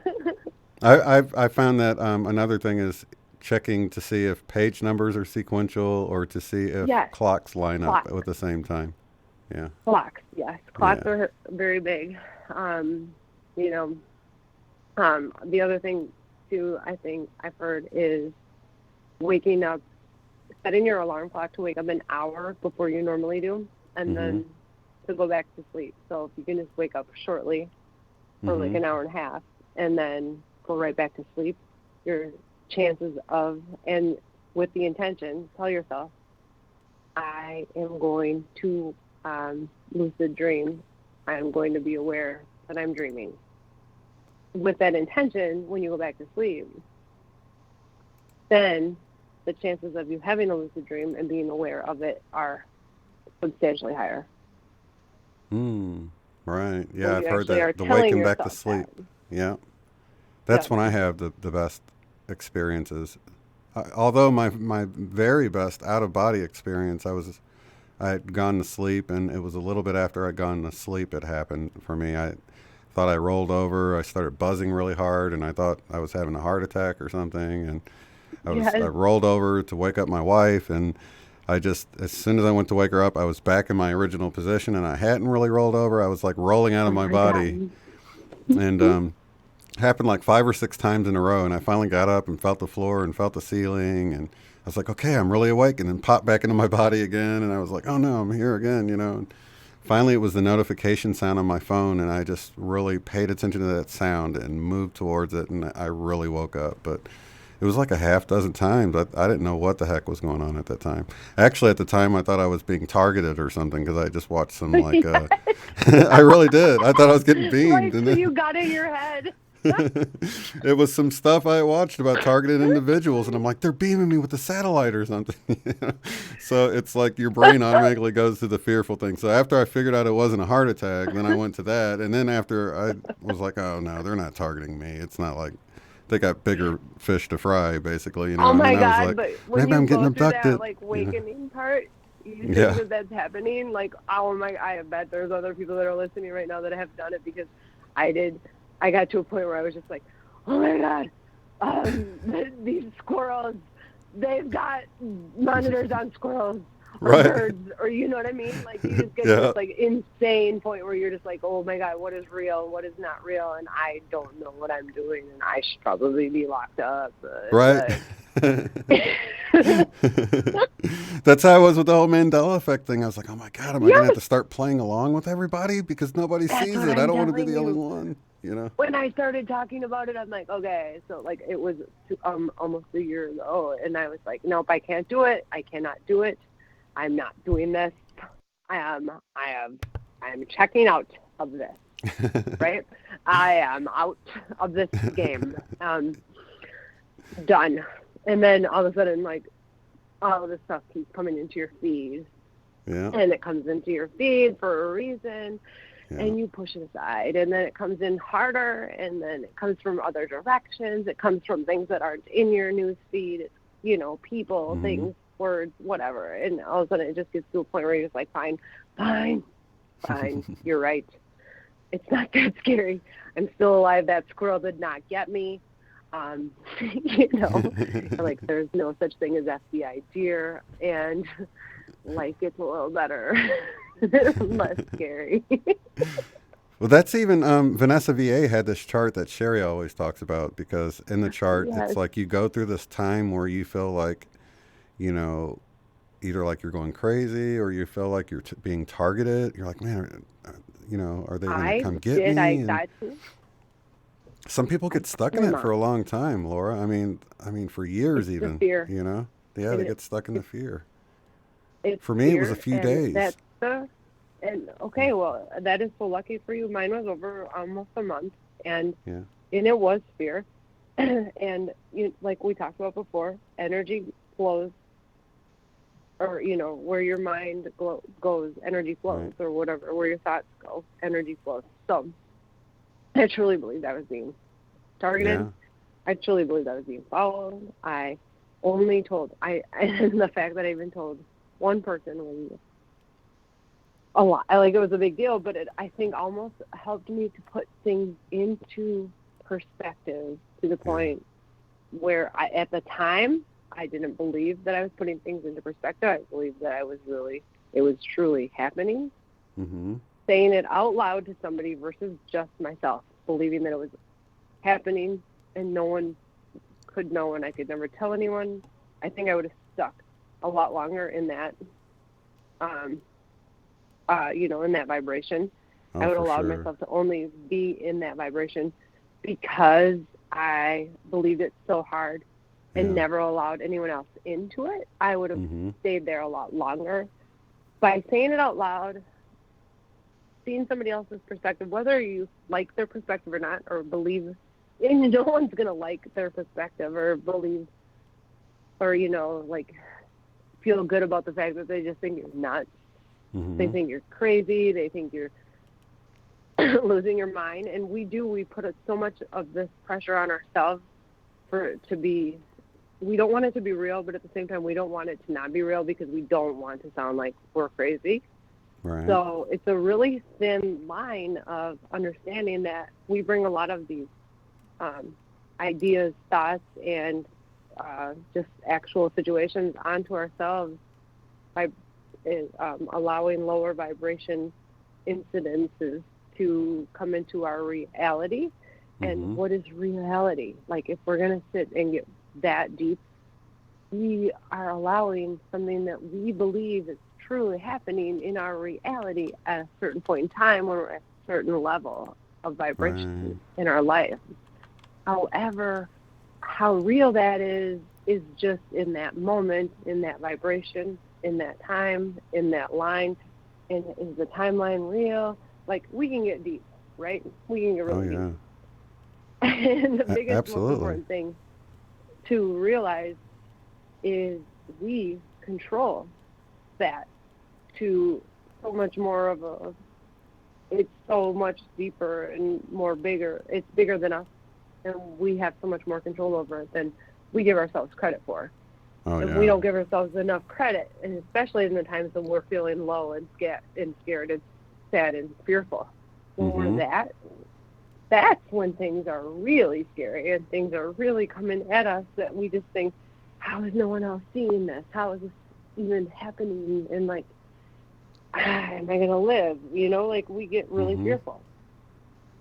However, when somehow some amazing thing happens where we're just finally able to just rise above it and come out of that and see a different, just maybe from a different perspective at that moment in time and kind of pull ourselves out of it, then we're actually in a better place and we're allowing ourselves to be there, but we're also creating that better place for ourselves by believing that it's possible, or believing that something better can and will happen versus what's really happening in our current reality.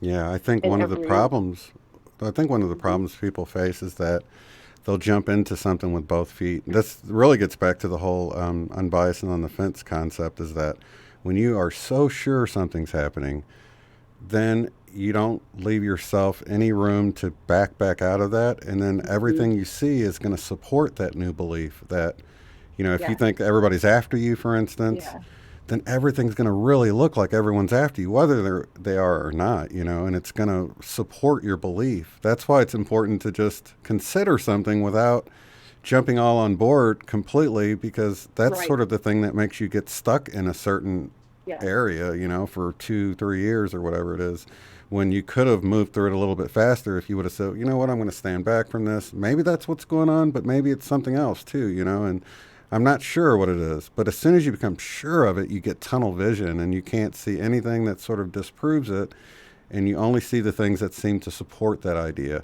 And that's why we do create our own reality. We really do, because 100%. Everything we see is going to be supporting what we believe, even if it's, none of it's based in any kind of logic, Right, and we think, if that's really true, why am I not creating this, I want to win a lottery, or I want to, have this dream person or vacation or whatever it is in our life.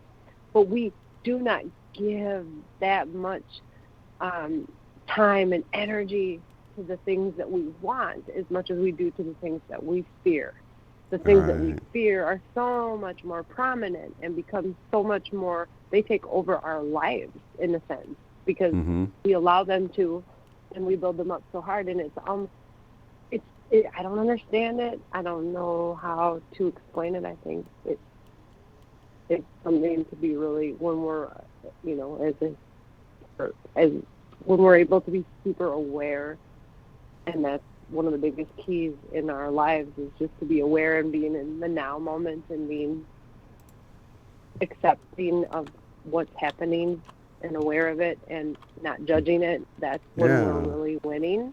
But when we're in the moment, when we're just super stuck in something, and we can be stuck in a state of fear, it's almost easier than being stuck in a state of bliss, because we're not used to bliss. We're used to fear. We're used to sadness. We're used to anger. We're not used to like elation and joy and happiness, because that's just not our, unfortunately, that's just not like that's just not our society at the moment, but we're getting there.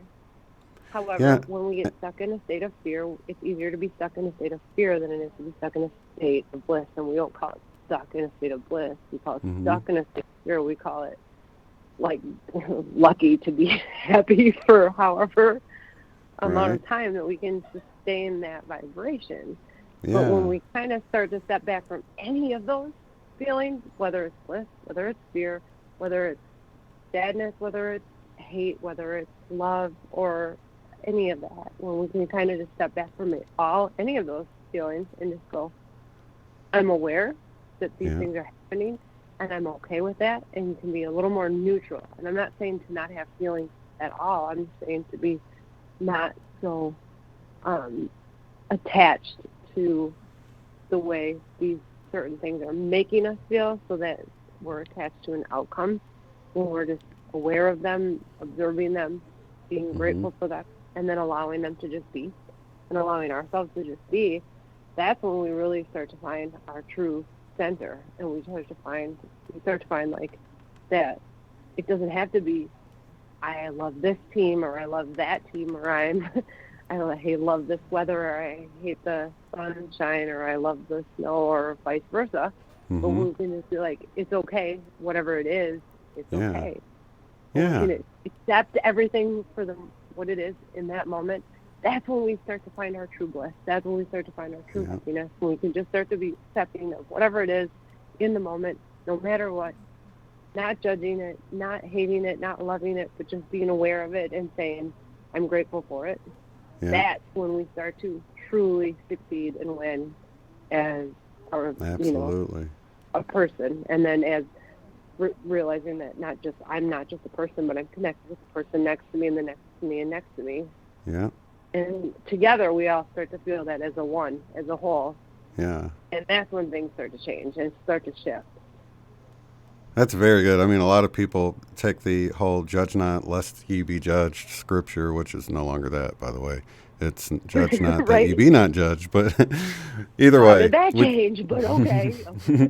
We think of it as like judging other people, but it can go so much further and so much deeper than just looking at other people. And it can be situations and everything. And I think you really hit the nail on the head on that one, because it really helps with you just enjoying the beauty and everything as it is. You know, if it's snowing, just enjoy it, you know, don't judge it like, oh, it's horrible to drive in, I'm going to have to leave 20 minutes earlier for work. And, you know, and then we always find the negative and stuff. It's just our nature to do that, you know, but instead it's like, well, I'm going to have a fun, slippery ride to work this morning, you know, and, you know, just enjoy it, you know, and not judge it too harshly, because that's when it gets you into the negative vibe of, oh, crap, I hope I don't slide into another car, my insurance lapse, whatever it is, you know. Because it happens.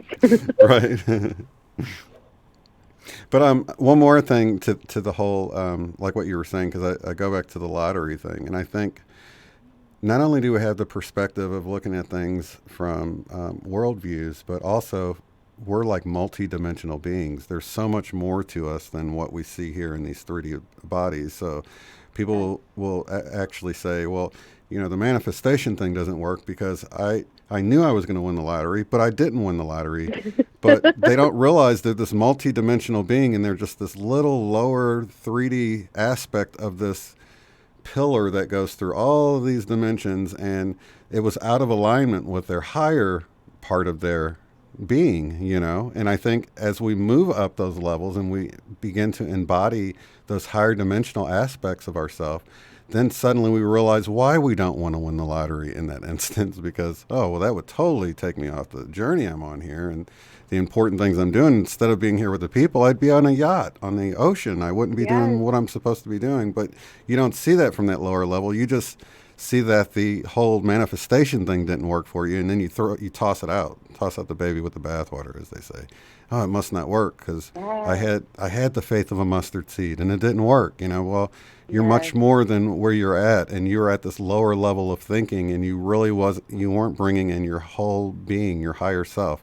Not my will, but thy will be done. I mean, our higher self knows what's better, and we can begin to embody that more and more, and then we'll begin to want what's best for our own journey, And it's not that it didn't work, it was just that it was out of alignment, Yes, and it's that whole, it comes down to appreciate everything but attach to nothing. And so when you can allow yourself to truly not be attached to an outcome and not attached to what you think should have been or you want it to be, but you can just appreciate it for what it is, then we're just doing what we're supposed to be doing when we were brought onto this world, which was just to be here, to be aware and to accept it as it is without this idea that it's what it should have been or what it's supposed to be. Instead, just be like, I'm so glad I'm just here, and appreciate that, and not be so stuck on how in your mind it's supposed to be and what it should have been or what it is or what it wasn't. Yeah. But it's a lot easier said than done. Until you start, right? And we can say like, oh, meditate or do this or do that. But it's like when, as a society, we're all stuck on like, this team's got to win or this team's got to win or, this color is better than that color or, being tall is better than short or vice versa. When we can just stop judging, when we can just start appreciating and being aware of everything, but not judging the things that we are aware of. So it comes down to awareness and then non-judgment. So we're aware of it, but we are not judging it because guess what? We're all in it. No matter what, somebody's going to judge us. If we're judging them, they're judging us. How fun is that? Not that fun. Right. Like, so let's just like live and let live, bro.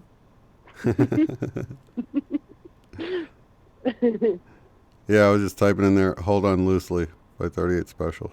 Oh, yes, and don't let go. Yeah, right? That's what Caleb said. I love don't it. Let go. It's so true. But it's so easy to get caught up in the things that we think are supposed to happen or that we wanted it to be. But when we can kind of let go of that only opens the door for so much more possibilities of things that can and will happen, because we're completely resisting these good things from coming into our lives when we're stuck on them from not happening, or when we're like holding ourselves captive or hostage for a certain thing that was supposed to have happened. Like, say at a certain age, I was going to be married, I was going to have kids, I was going to do this, I was going to do that. Who cares? Let it go. Let it be. And then just all of a sudden, and just, again, that's where also gratitude comes in. If you're just happy for what is, and you allow what will come, then things kind of, as hard as it is to let go, and that's the biggest problem, one of the biggest problems I think we all have with our lives, is trying to control the outcomes of everything, and not just saying, well, it could be good or it could be bad. I did everything I could to make sure that it was going to go the right way. And if it does, it does. If it doesn't, it doesn't. But we get so stuck on that outcome that we forget to appreciate everything that happens from start to finish. Instead, we're just stuck on what happened. instead of Right. enjoying getting there. Exactly. Yeah, enjoying the journey. Yeah. That's what. Oh, Atsuko, I want to make it clear that if I won the lottery, I wouldn't go buy a yacht and ditch you guys. You I was just saying that, like, when you're first trying to manifest and you're sort of a Right. baby trying to figure this stuff out, that's where your head goes, and that's what happened, you know. But no, I totally. If I won the lottery now, I'd get like a big tour bus and tour to each town and have like little get-togethers and stuff. So. I love that. It's way different the now best. than what I would do than what I would have done when I was in my 20s or something. When I was first trying to use the whole Bibles, you know, move a mountain, the mustard seed, faith, and all that Right. stuff, trying to manifest money. That's where I would have been back then, though, for sure. Big house, a Right. yacht. If your intentions weren't pure, you would have had that yacht, but you'd have lost it like in no time, right? Like, Yeah, you would exactly. have had that tour bus, but the things you did on it wouldn't have gotten you anywhere, and you'd have lost it. Yeah. It's all perspective. It's all, and again, gratitude, but knowing, like Beetlejuice. If I knew then what I knew now, I wouldn't have myself in this situation, right?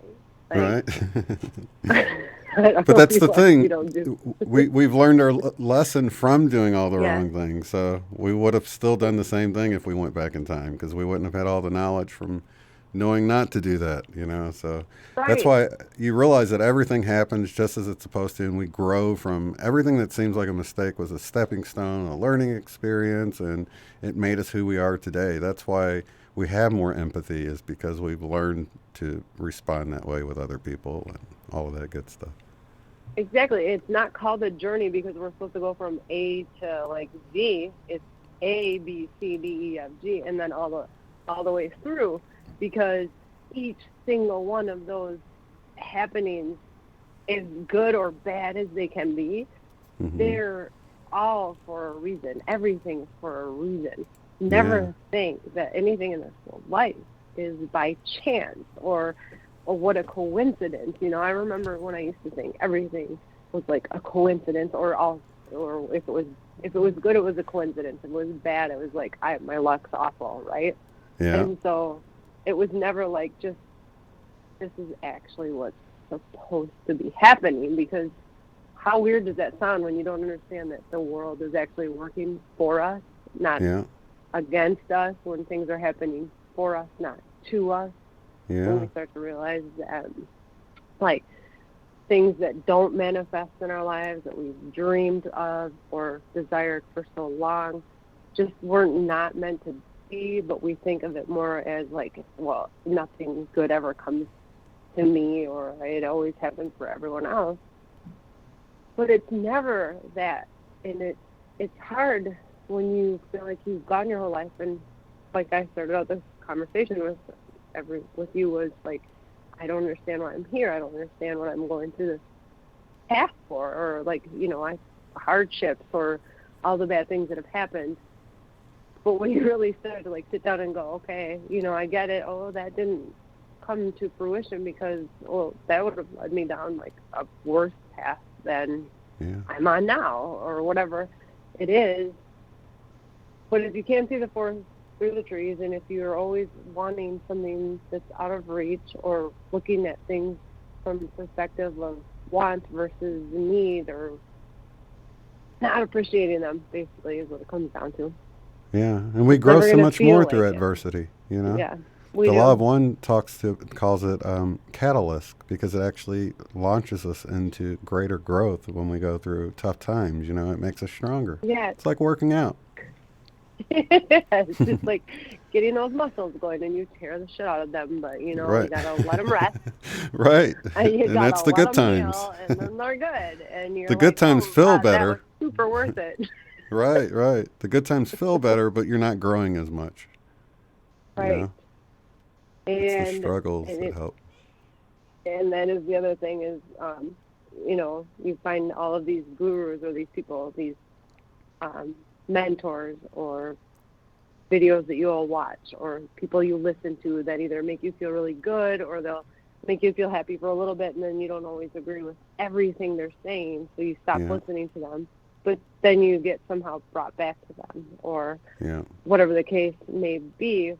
But I remember there was times where it was like Abraham Hicks or Catherine Zinkina, Manifestation Babe, or whatever it was, like, you know, these things happened to you, for you, not to you, and nothing is happening to you when you start to realize that everything is happening for you and stop feeling like a victim, but start understanding that it's a blessing, and you start looking at things from a different perspective, then you're actually, you know, allowing things that you may not have wanted to happen or come into your life, but you're at least opening the door for them to come in versus like having that door shut because you're so against any change or anything that you don't want to happen, whether it's good or bad in your mind at the time.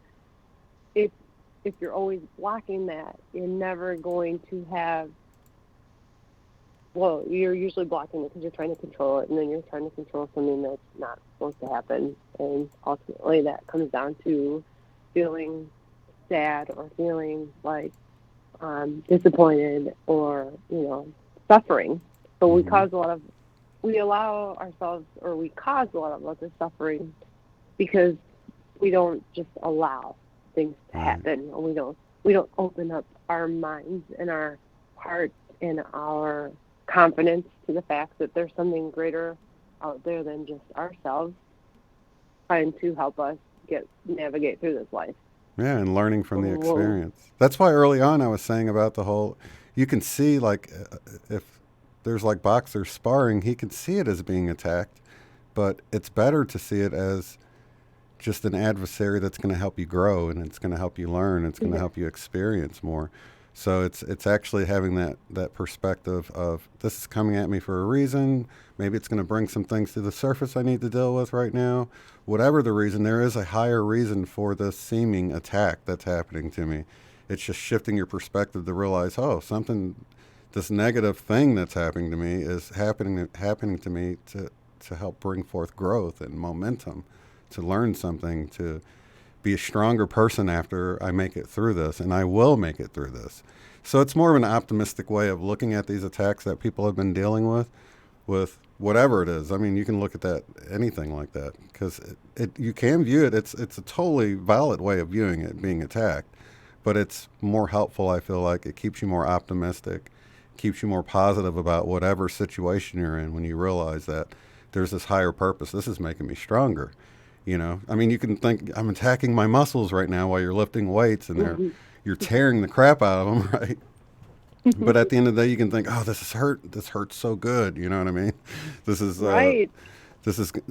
I'm really building them up right now. You know, it's just the perspective. Nothing's really different, but it helps you go harder and longer and stronger, you know.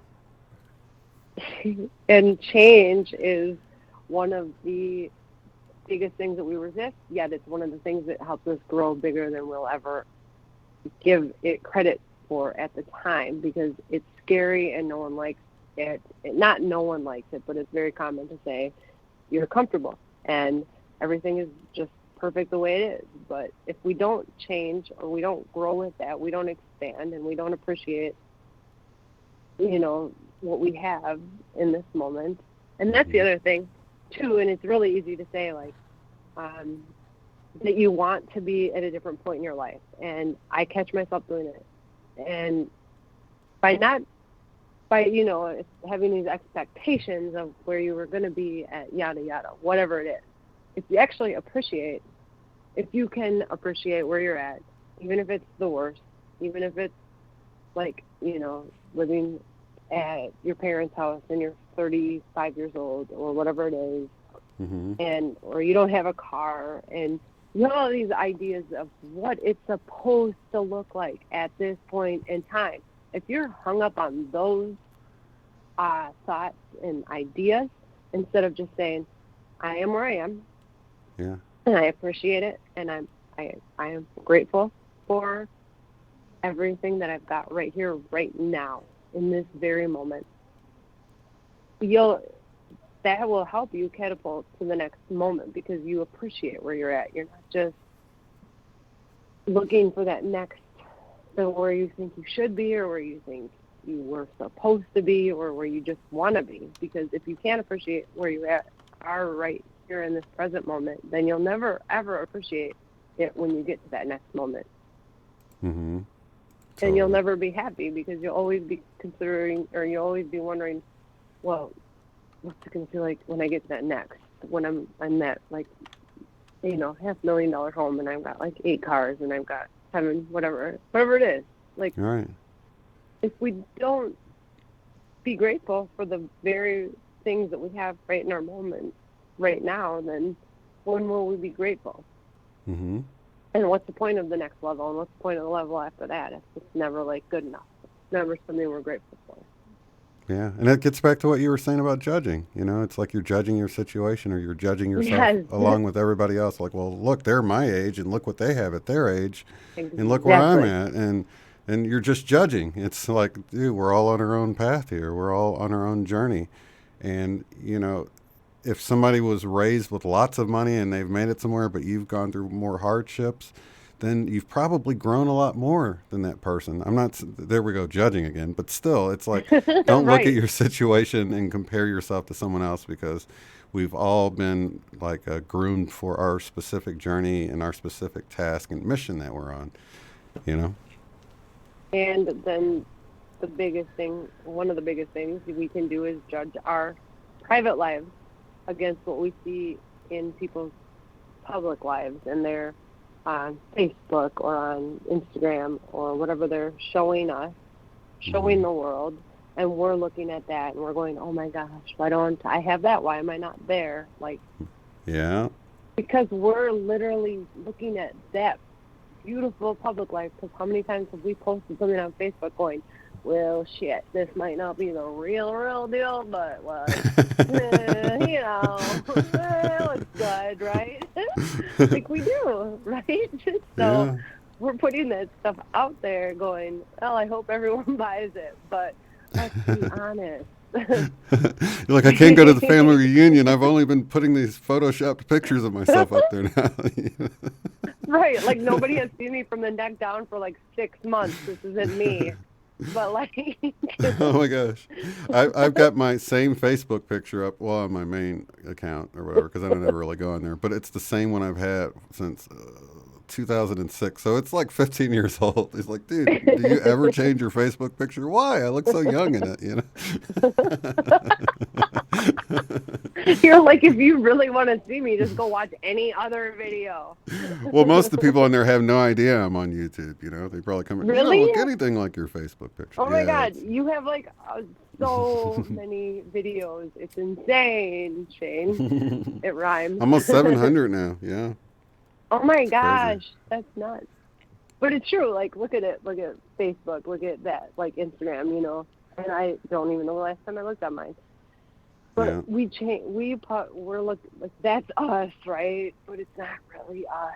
And like we see everyone else, and that's them, but it's not really them. It's never what it seems. And when we can start saying that about ourselves and reality and this world, and start going, nothing is what it seems, then we're also kind of like not letting ourselves off a hook, but we're starting to open ourselves up to the possibility that things are a little more weird and unbelievable when we start to believe that they're unbelievable, right? Yeah. That's when awesome things start happening, magical things start happening, when you start going, oh, life is but a dream. You know, right. roll your boat.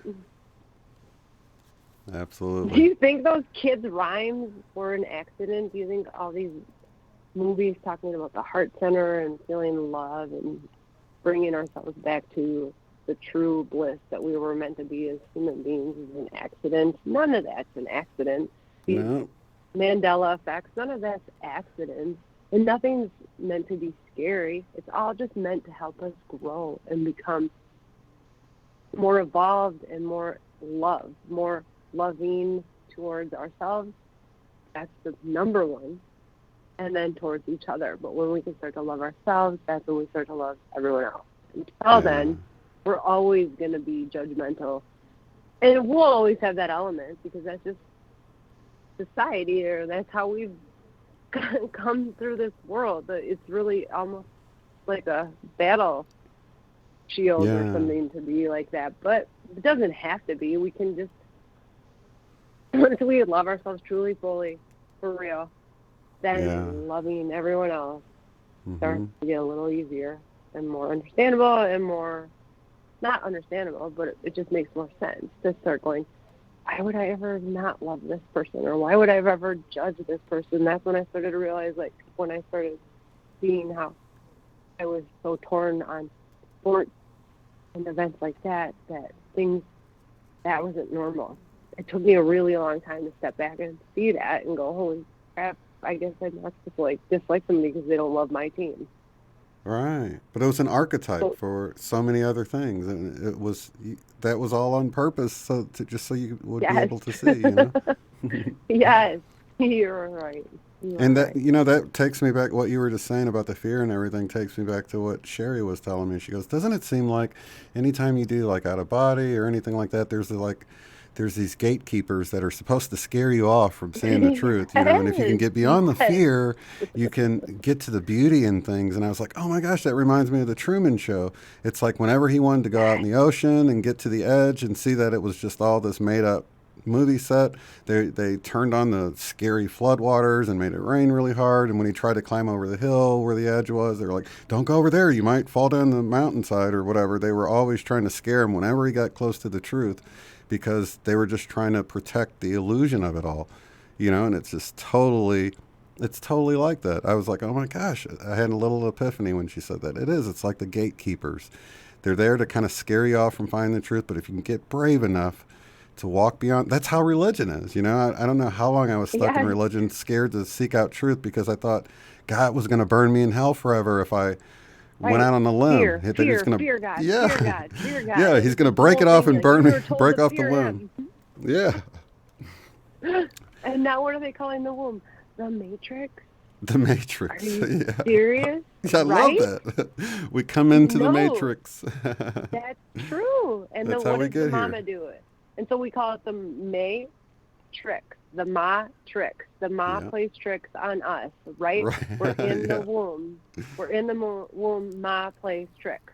So when you really start to put those things into perspective and go, holy shit, like, oh my God, my whole life the Bible meant one thing, and then all of a sudden there's unicorns, like, what the hell? Are you serious?